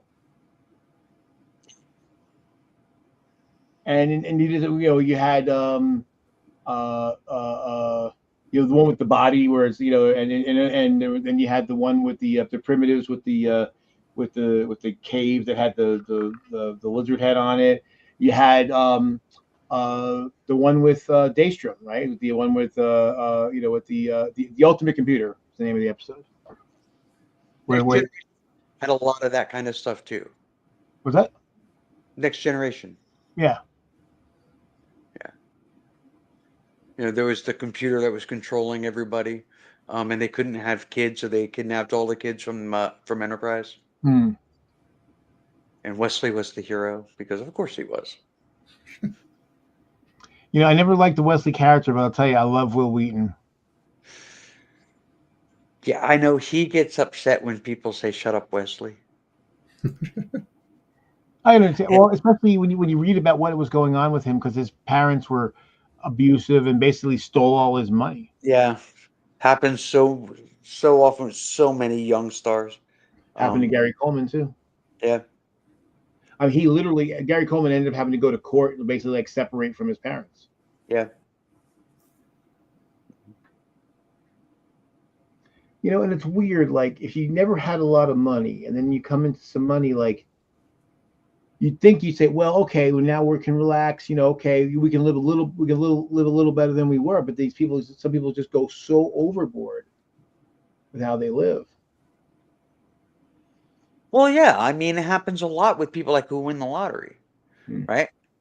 Hey, man, they're flying high for about 3 years. Yeah. And then it's crash and burn. Yeah. I would like to think that if I got like tens of millions of dollars, I would actually become cheap quickly because I wouldn't want to lose it. Well, I think, but that's easy to say. Yeah, I think what it comes down to, if anyone who hasn't had to deal with money and hasn't learned how to handle money and how investments work and how compound interest works and all that kind of stuff and how debt works. If you don't have any knowledge of how it works, I guess it's very easy to fall into traps, right? You to get yourself like heavily leveraged.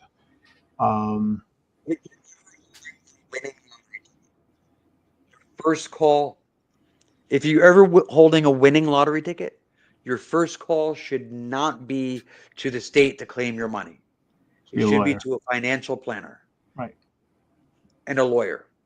That's But- first. Put it all in Bitcoin, right?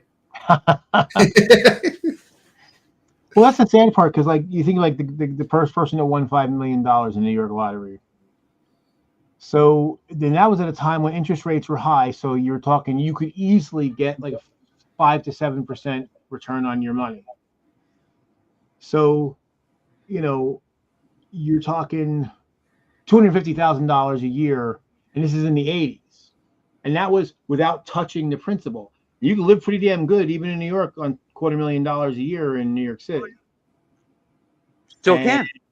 But he went broke. Well, not New York City. No, $250,000, not New York City. You can't live good on that now. Well, not In the now, but 80s, yeah. in the 80s you could. And I mean, he you can was- live good. You can live good in New Jersey on $250,000 a year today. Yeah. But you know, but he went broke in like 5 years. Yep. In fact, stuff like that is actually why they created the annuity option, because too many people were just blowing all the money in no time and coming to a bad end. So they're like, maybe, and actually that's the default. You actually have to tell them you want the cash option, otherwise the default is the annuity option. I think most people take the cash out option, though, don't they? I do. Yeah, I mean, you lose like, and this is the thing: if you actually know what you're doing with money, you will do better. I did the math. If you know what you're doing and how to invest, you will actually do better, even though you sacrifice a big chunk of money for taking the cash option. But see, the annuity option, they basically have it in kind of a low interest, low yield thing.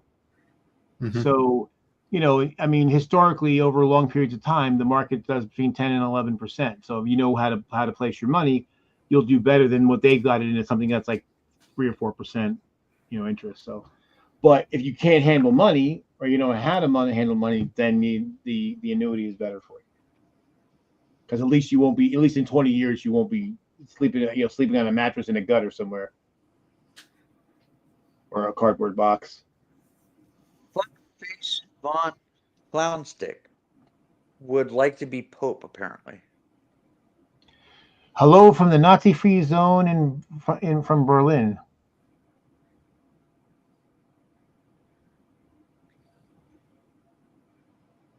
Well, it depends on where in New York City you are.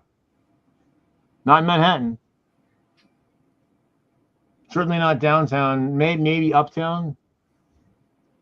Maybe in the boogie down Bronx. Yeah, probably there.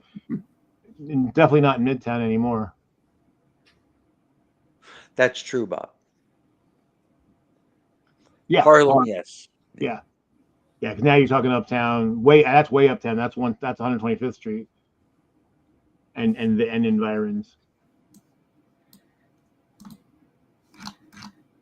Yeah, actually, Suzanne and I actually went to Sylvia's once. You know, famous soul food place. We were disappointed, quite frankly. Yeah, I mean, I think it's one of those places that they trade on their reputation, but they no longer really deserve it. But everybody, it's like the emperor's new clothes. No one wants to say that. Oh, actually, it wasn't that great. Well, when we were in Philadelphia, we went to the cheesesteaks, and I wasn't all that impressed about that either. Yeah, Pat's and Gino's. Yeah. I mean, Pat's is all right. Of the two, I prefer Pat's, but yeah, they're not the best cheesesteak out there. It was an honest discussioner because it was his neighborhood. He and there's like Yeah, I actually found a place better somewhere between, because Pat's and Gino's are both not too far from the sports complex. But between them and the sports complex, I ended up because the line is Pat's and Gino's is out, it's down the block, Yeah. right? And even in wee hours, so I was like, well, fuck that. I'm not standing on line for 45 minutes to get a sandwich. So I just went to some small hole in the wall place, and it was at least as good. New York City, Moonstruck. That was where Steph puked all over.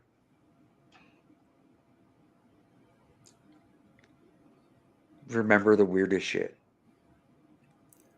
Now, if somebody puked, I would remember that too.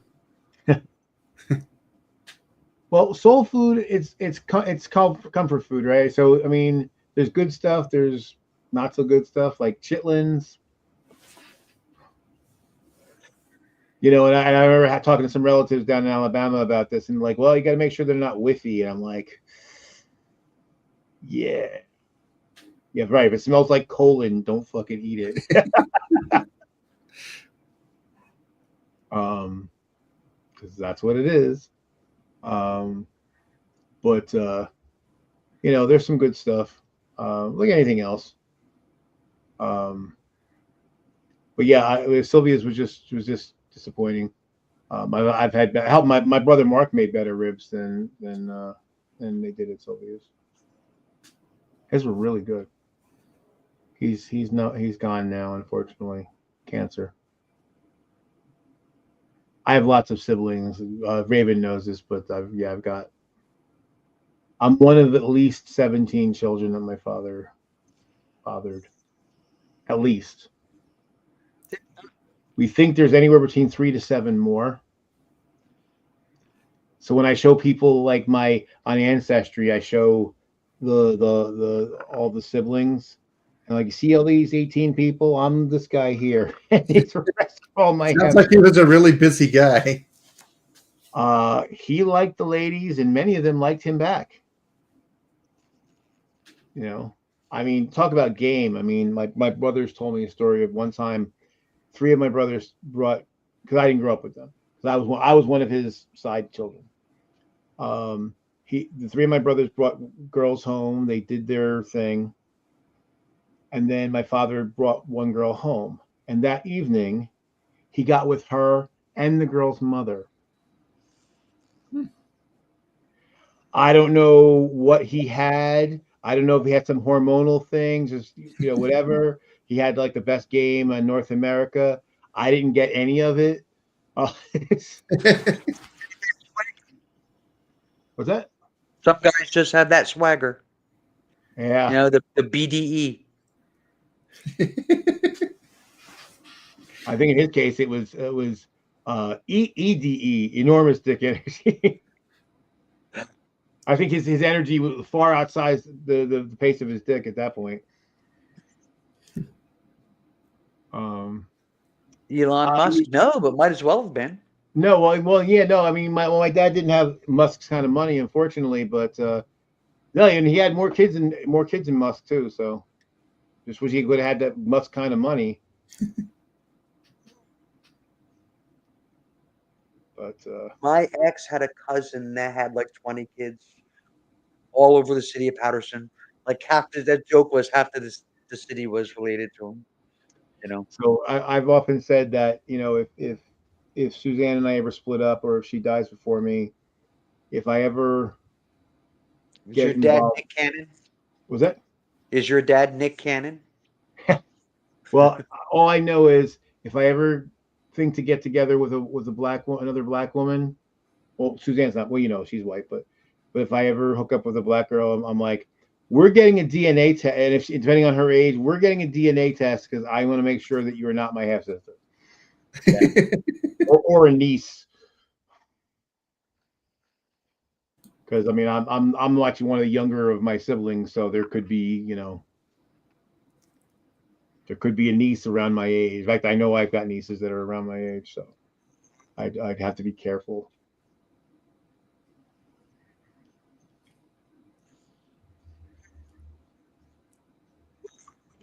Since yesterday. Was that? I mean, except for you, Luke. What since yesterday? We've been doing this since yesterday. Oh yeah. Where's Luke at? I'm in Utah, so I had it started a little earlier for me. But I think it's about 87 degrees in this room. That's not pleasant. That is not pleasant. Oh no, that's not pleasant. I might be exaggerating a little bit, but it is quite warm. So, well, it was warm here today. So it got hot in the house. So I know what you mean. Before I went on the air, I had the air conditioning on, and I'm like, it's only like May 2nd. That's fucking crazy. Nonsense like what, Nadia? Guys do a lot of nonsense. Guys do a lot of nonsense. That's why I left that club. Yeah, smart. Real touch. I'll have you know that Fahrenheit was created after Celsius. Oh, let me do a conversion real quick. Let me see. 20, so 24. I said 87 degrees. That would be 31 Celsius. Oh, 31. Okay. Oh yeah, what am I thinking? Because 20 is 68. So yeah. So it's 20 more degrees would be 10 more. Yeah. Negative Freedom. 40. That's the Freedom. one everybody can agree on. Freedom units. There was an article about an asteroid that was the size of a Dr. Pepper can. And somebody in the comments said Americans will use anything except for the metric system. And I'm like, Dr. Pepper, is the Dr. Pepper can a different size than a Coca-Cola can? Like, why did they just say soda can? Right. Because it was sponsored by Dr. Pepper. I had to have been, right? I mean, this meteor is brought to you by Dr. Pepper. All Well, and asteroids. the thing is, size of it a soda says can. on the side of soda cans 350. It's 355 milliliters. So we use so we have it. We just don't pay attention to it.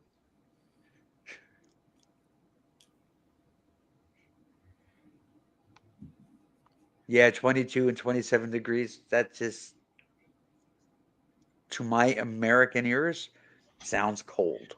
Well, the thing is, it's because it's to me, it's the lack of granularity, right? That's like, like 20, like 20, the difference, because it's in an integer, like the difference between 22 and 27 shouldn't be that big, but it is. Right.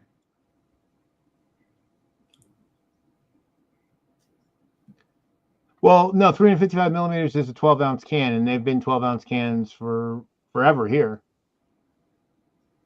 Since I was a kid, and I'm old.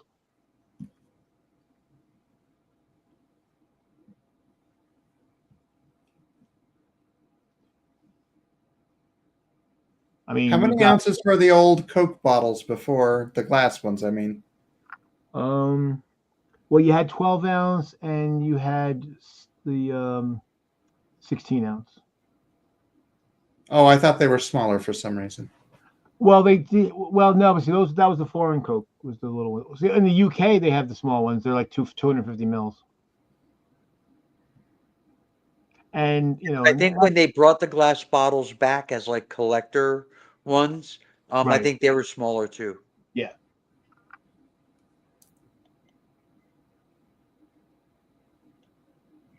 But Old original sizes of everything used to be bigger.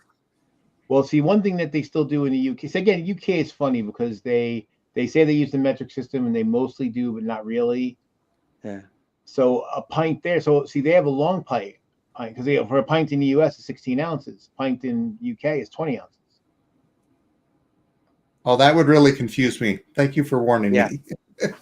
And so that's the thing. So when they serve beer, they serve it in 20-ounce pints. Okay.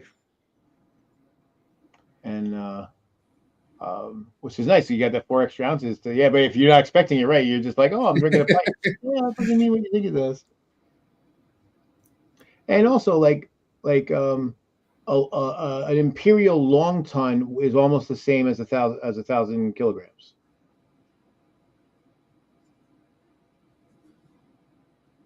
So it's like long tons are used in shipping.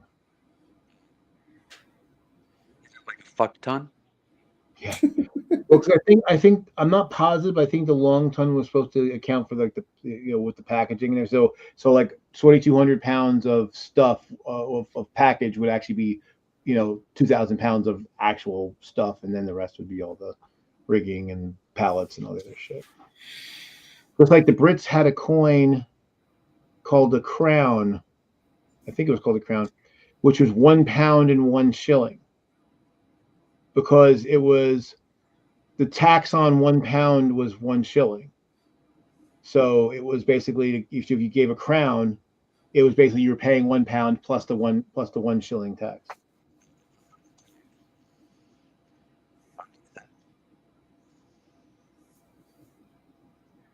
Didn't hear any of that. I said that makes sense. See, we hooked up this mic and we tested it and it seemed okay. And I should probably go back to the camera because I don't know if this is working out. Hmm. Maybe it's just not close enough. I mean, it's been mostly good, but every once in a while, Maybe I should do this. I don't know if you watched Married with Children a lot back in the day, but Steve Rhodes had this idea for the 99-cent coin because there's all these items were like $7.99, $10.99, and so he wanted the 99-cent coin so he wouldn't get the penny back. And then Al's like, "What about tax?" Because you sound like just like the guys at the mint.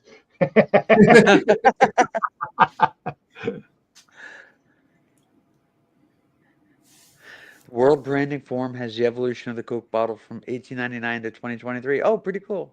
1899, when it actually had, up until like 1921, I think, when it actually had cocaine in it. Back when it was actually good.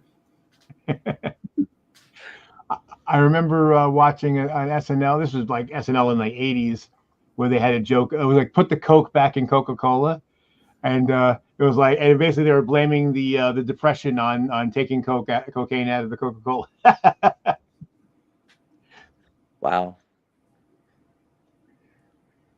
You know, and that was like during the dark time where the only thing good on SNL was Eddie Murphy and Joe Piscopo.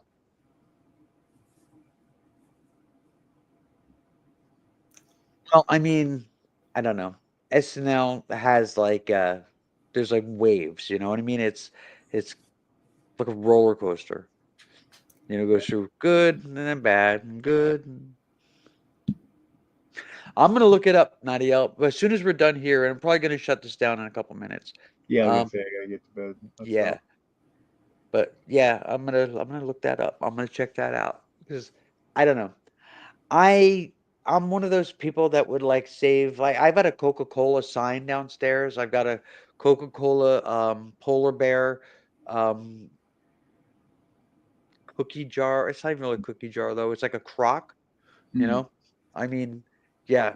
If I had money to buy Coke memorabilia, I would buy that kind of stuff. In the Fallout series, what they had was obviously a proxy for Coca-Cola, is Nuka-Cola.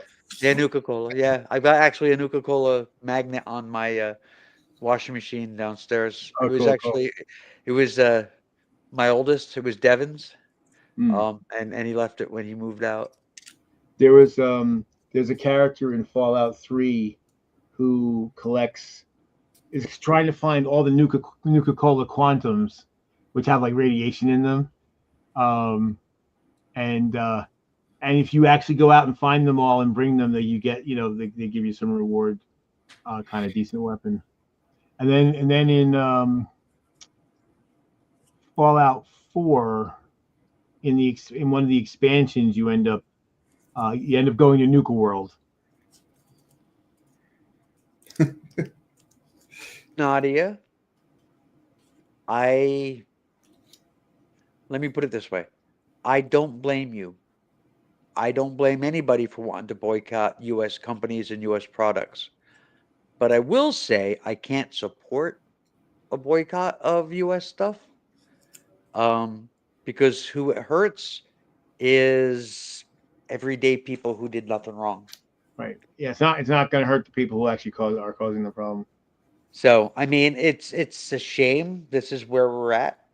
It's a shame that things have gone the way they've gone and that people feel the need to boycott US companies. Like, it's And I justifiable, understand. but yeah. Yeah, and I understand. It's just yeah, I can't say I support it even if I understand it. If that makes sense.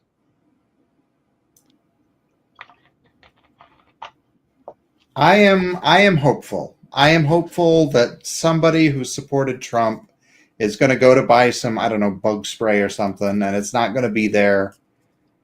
And it's going to be the first time that something actually personally negatively affected them.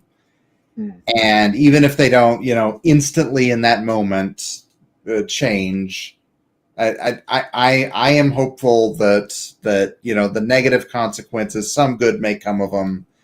And I think Trumpism specifically needs to end. Yeah. And Well, I mean, think I it just happened. I'm waiting for, the Second Amendment people to do what they said they would always promise that they would do. So, That's true, Nadia, but that also means there's 67% is not.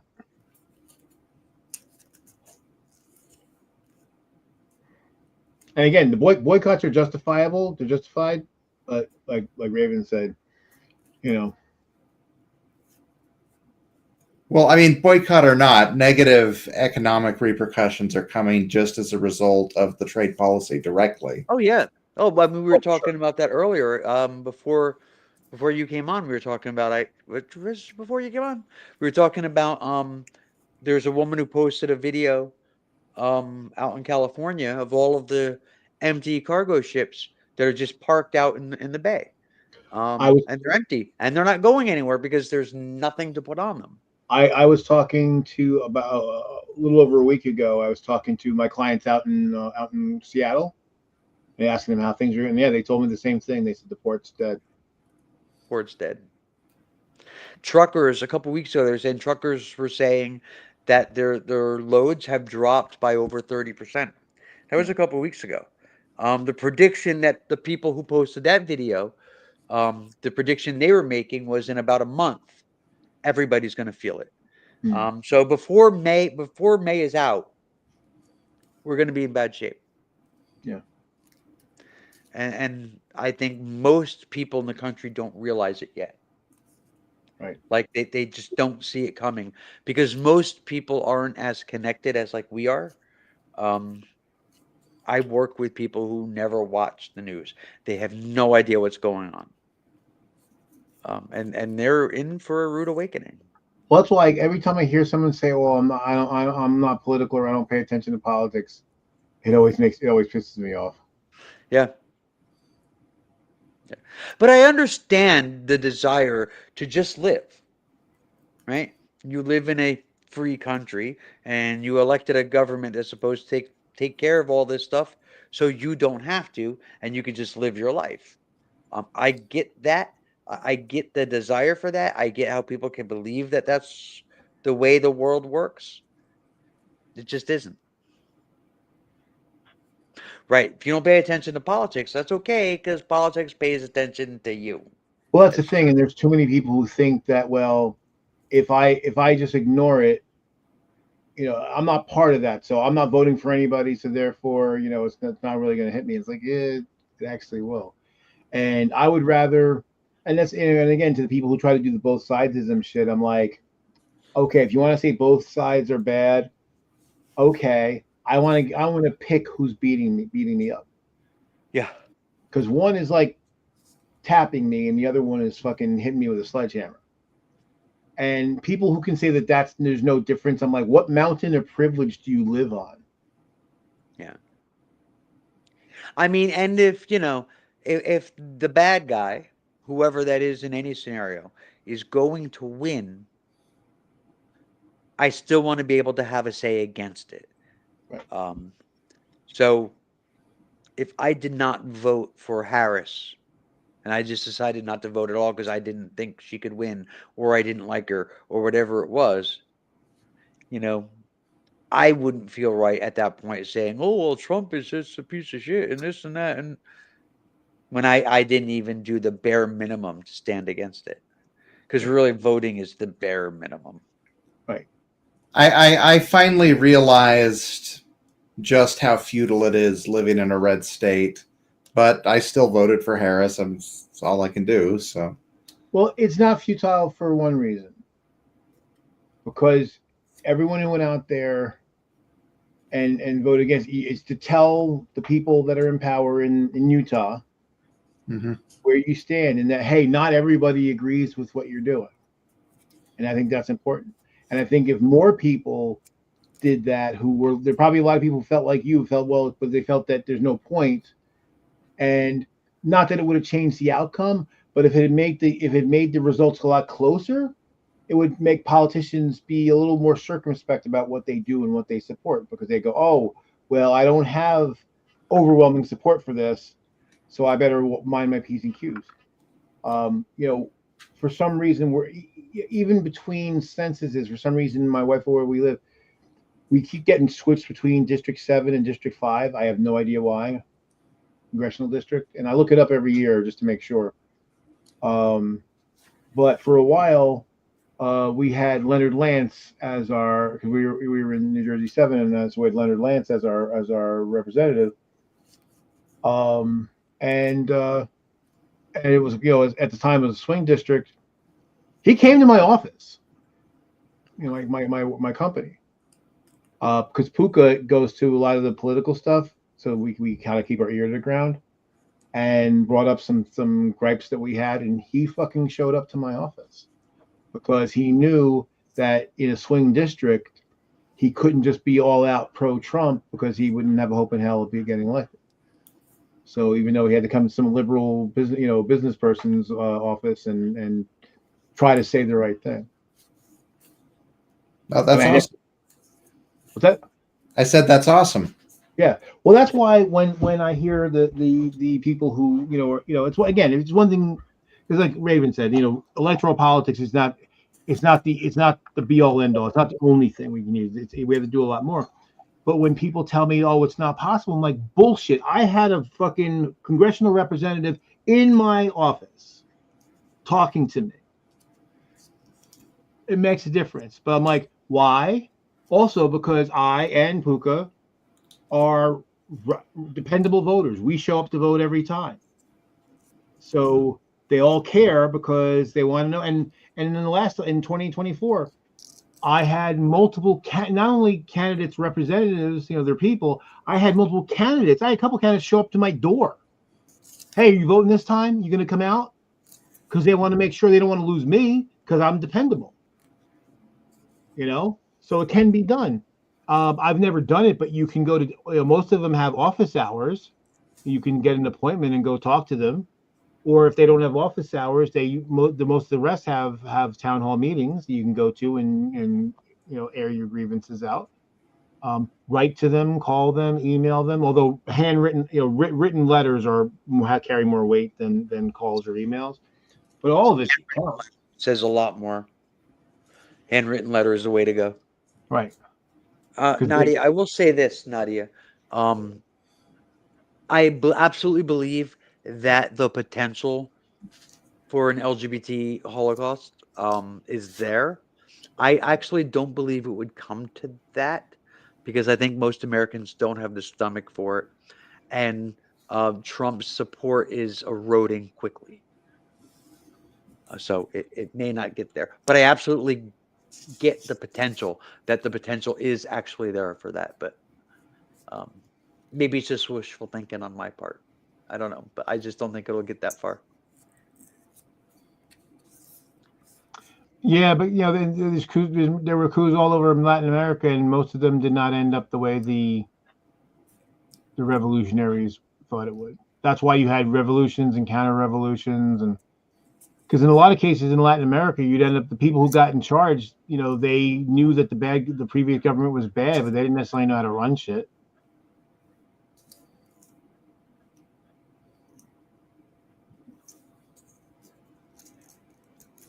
Yeah, but my point being is as Trump support erodes and more people show up at town halls and show up banging on the doors of their elected officials, the higher the odds that somebody is going to remove him from office one way or another.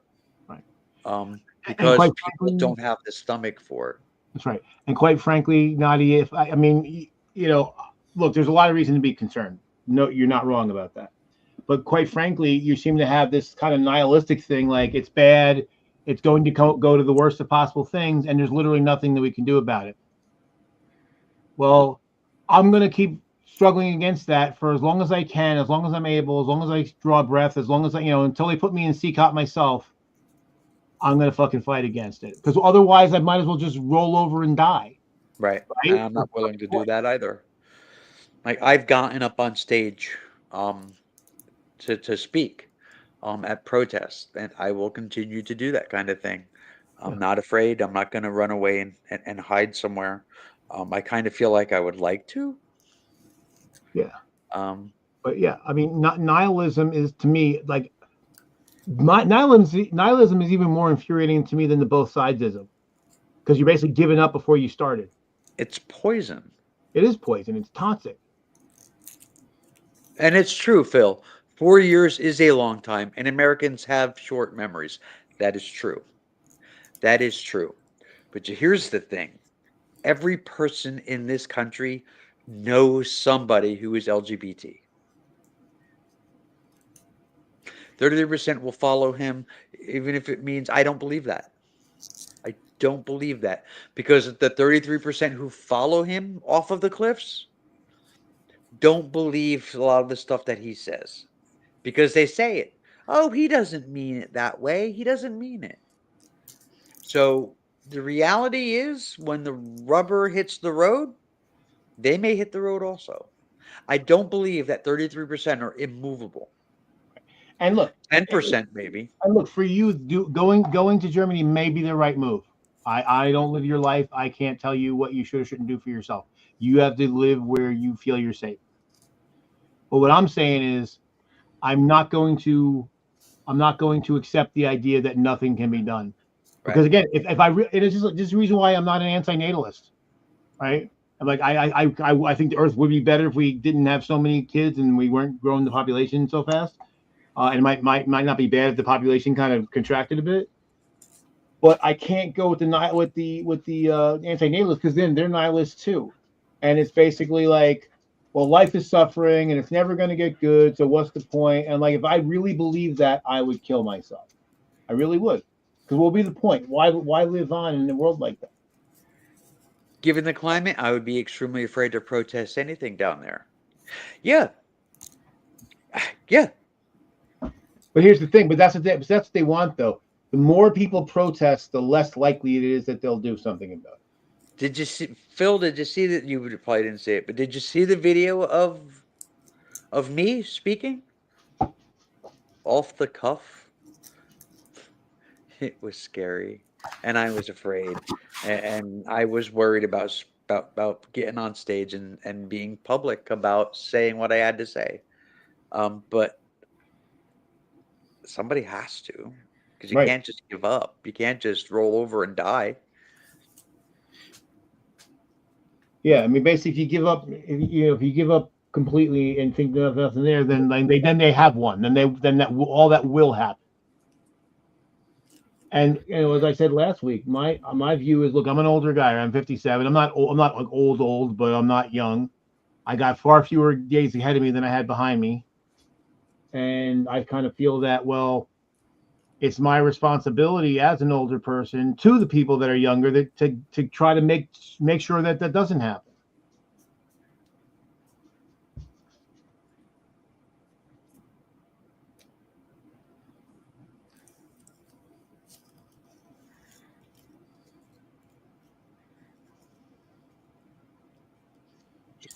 Monument to the LGBT community who were thrown into crematorium ovens in the 1930s. Yeah, you know what? There was gay men in prison in the camps, and then after the camps were liberated, the gay men were kept in the camps. They were the only people not liberated. So This is my first time hearing that. I'm not doubting you. I was not aware of that. yeah, there was a German law, and I don't remember. It's a number. It's like, whatever, like code 15 or whatever it was. I don't remember what the law was, but if you were found guilty of it, the sentence was you went to prison. That was it. You were sentenced to prison. And 175. There was a lot of men in the concentration camps that were gay. And when the Allies freed everybody, it was just like, oh, except for this one. He was guilty of an actual law, 175.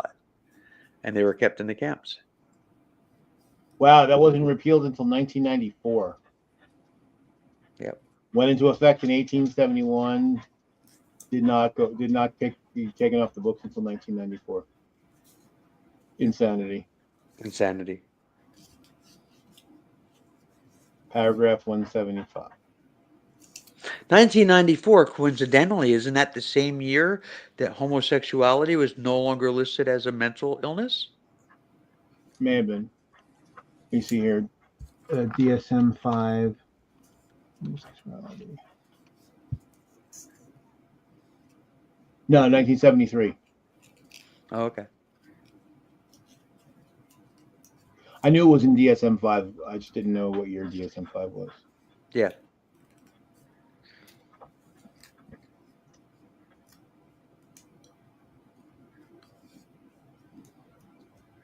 Well, that's the thing, I try to remind people when they talk about the Holocaust, because, obviously we always, hear 6 million Jews, and that's true, including relatives of mine, no ancestors, but relatives. But there were 6 million other people. Right. Right. And they were Roma people and the wrong type of Christians and basically Eastern Europeans of all types and gay people and people with Polish. I mean, it was trans 6 people. million Jews. I think it was like 3 million Poles. Yeah. And then the remaining 3 million was mixed of everybody else. Yeah. But yeah. A lot of LGBT people. Yep. Some of the worst experiments, were done on the LGBT people. Yeah. A lot of forced sex change operations. Oh, good. Now homosexuality. So it was voted. Okay, so in '73 they voted to remove it. It was not until 1987 that it completely fell out. See, another source said 1973 was when it was removed.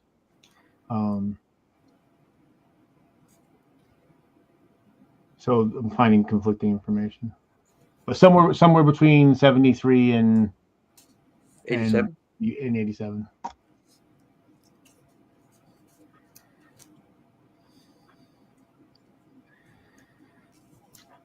I think I'm going to have to tap out, guys. I'm about to have a heat stroke, so. Yeah, get into cooler area if you can. Yeah. I need to go. Go run a cold bath. I'm tired. I'm old and I'm tired. Yeah, me too. It'll all be recriminalized in the U.S. shortly. Not all of the USA. I have a hard time believing that. I do believe that they'll try. It's just that there are so many gay people in Washington, like literally in the government.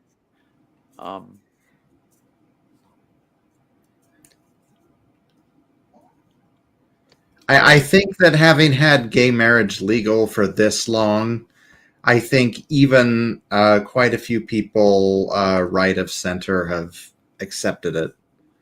Oh yeah, like 70%.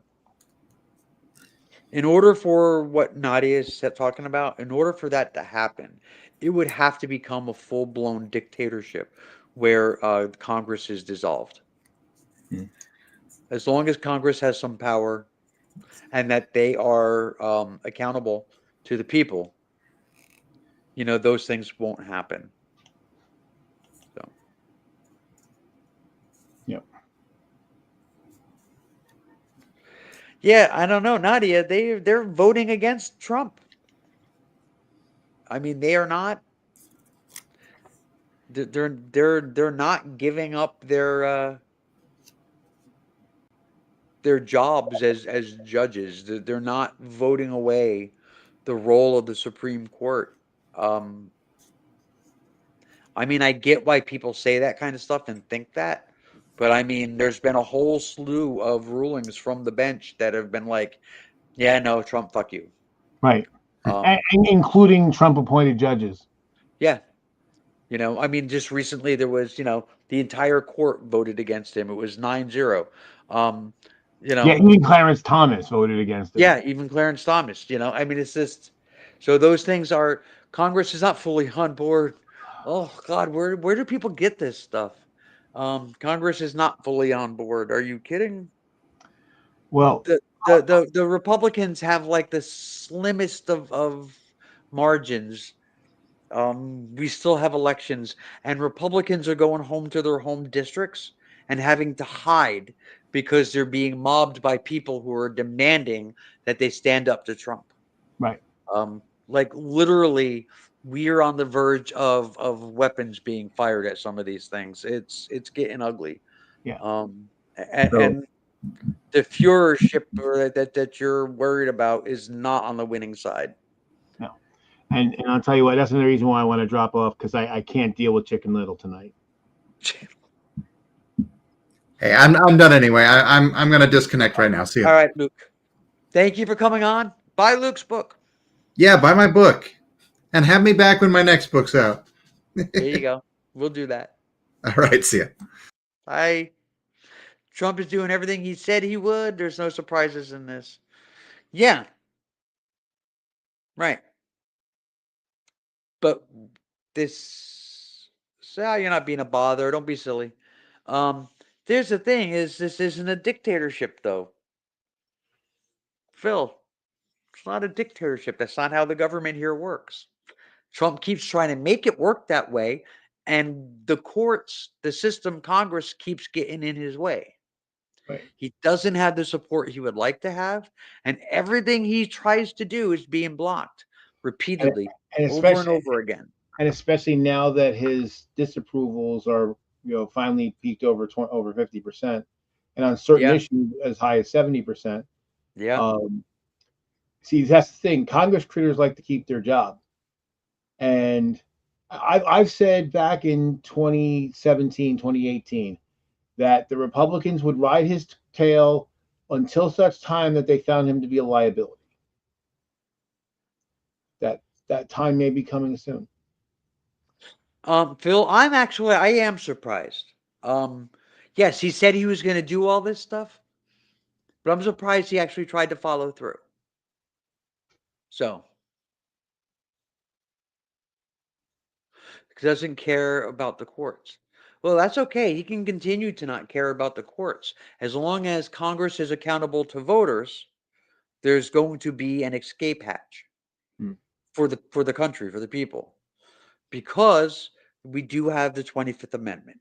We do have Congress being able to stop Trump from doing what he wants. There's legislative ways around Trump as long as Congress remains an active working body and is accountable to the voters. Right. I mean, we're in bad shape, but we're still a democracy. Well, that's the thing. I keep hoping. I'm every morning. I'm like, come on, McDonald's. Yeah, I mean, I've been hoping for a Big Mac induced heart attack for months. A Big Mac attack. Remember those commercials? Yeah, yeah. You're right. A Mac attack, Big Mac attack. That's what I'm hoping for. Democrats might want to consider getting the National Guard on their side at some point. The military Well, doesn't work that well, way, the though. National Guard. Basically, the way the National Guard works is that each state guard is controlled by the governor in that state. So it's not the National Guard is not, except when they mobilized, is not. It's not a single organization. It's kind of segmented. Vance is not much of a better option. Well, I mean, here's the thing. Only Donald Trump is Donald Trump. Right. Vance is not going to have the support from voters or from anybody. There's no cult of personality around JD Vance. Yeah, there's no, yeah. But here's the thing is like, it's almost like Trump has stuff on people because there are people who know better that are supporting him and talking like they're North Korean news people that know better. That it makes no sense. Marco Rubio being Marco Rubio today makes no friggin' sense. Only Donald Trump can do that to people. Right. Nobody's going to give a shit JD Vance threatens him. No. That's a joke. He fucked a couch.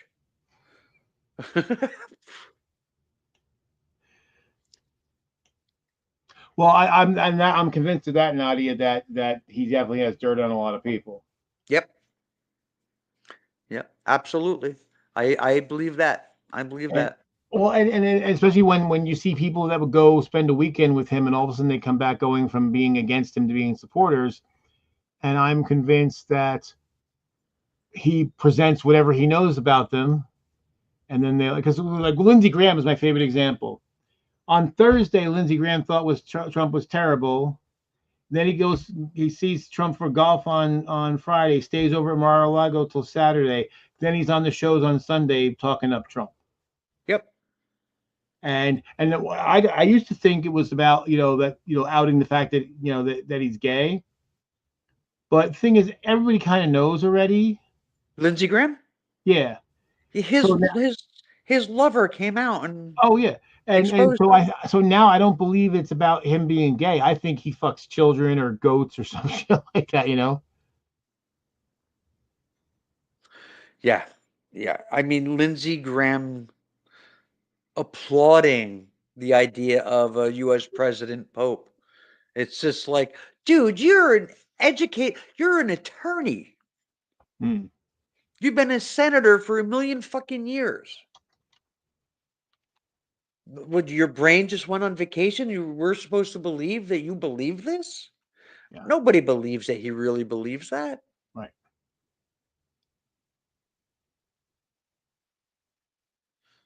Probably, Nadia, probably.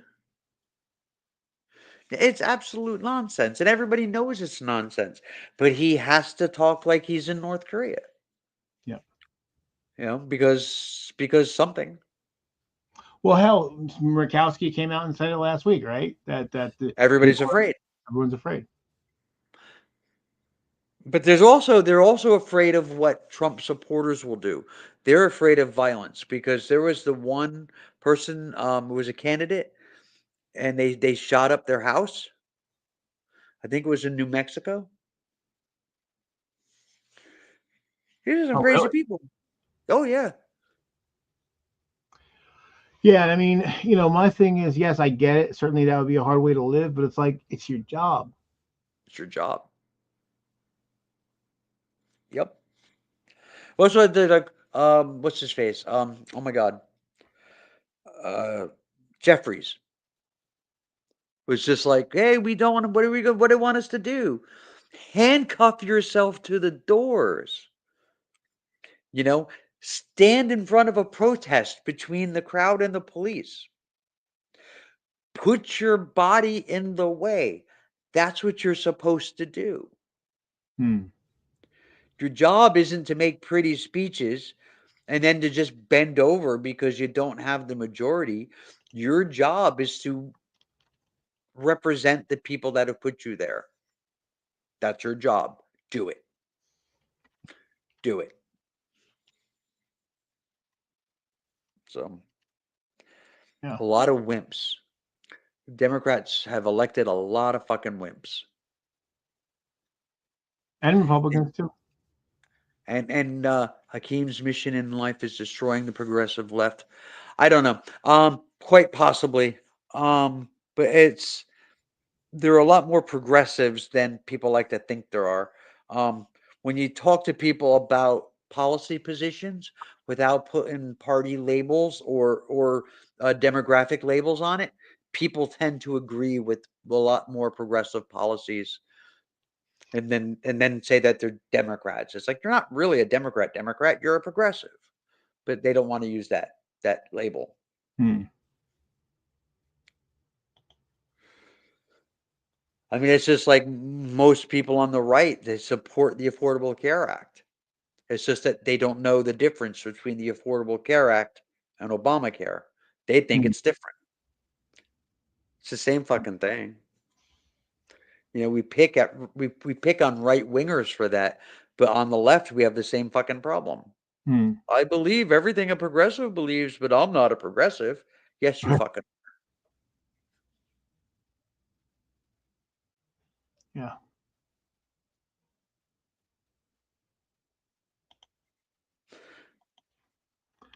Oh well, I gotta get to bed. Yeah, we get going. Take care.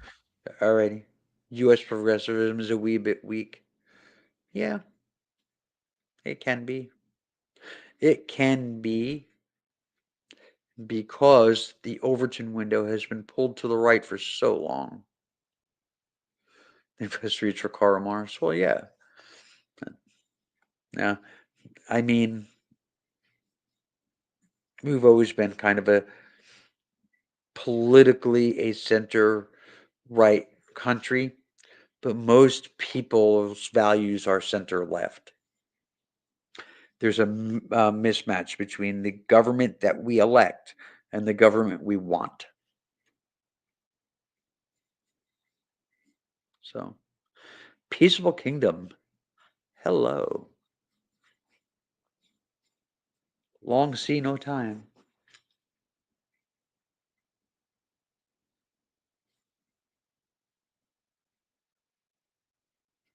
Hmm.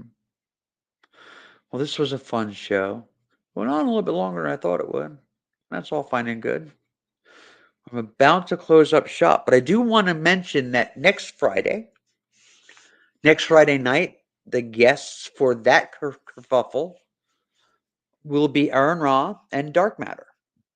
Hopefully all goes well and I can get them both on at the same time. But that is the plan.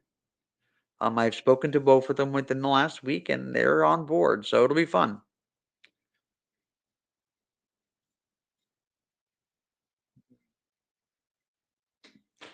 All right, everybody. It is just about 1 o'clock in the morning here. Oh God, Dark Matter. Yeah, Dark Matter. He agreed to be on next Friday night. And Aaron Ra.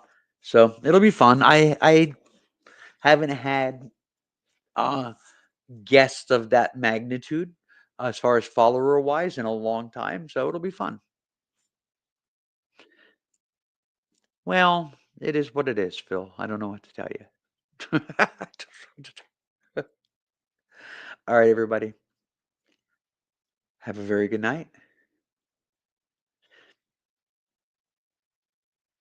Oh, very cool, Nadia. All right, everybody. Have a very good night. It was fun hanging out. And you know what? Become a patron. I think this is actually, is this the link for the book? Yes. Here's a book. This is Luke Taylor. This is his book. Please buy it. All right, everybody. Have a good night. And peace out. And again, remember, this show was brought to you by Useless Thumbs and Used Houses. All right. Good night. Oh my God.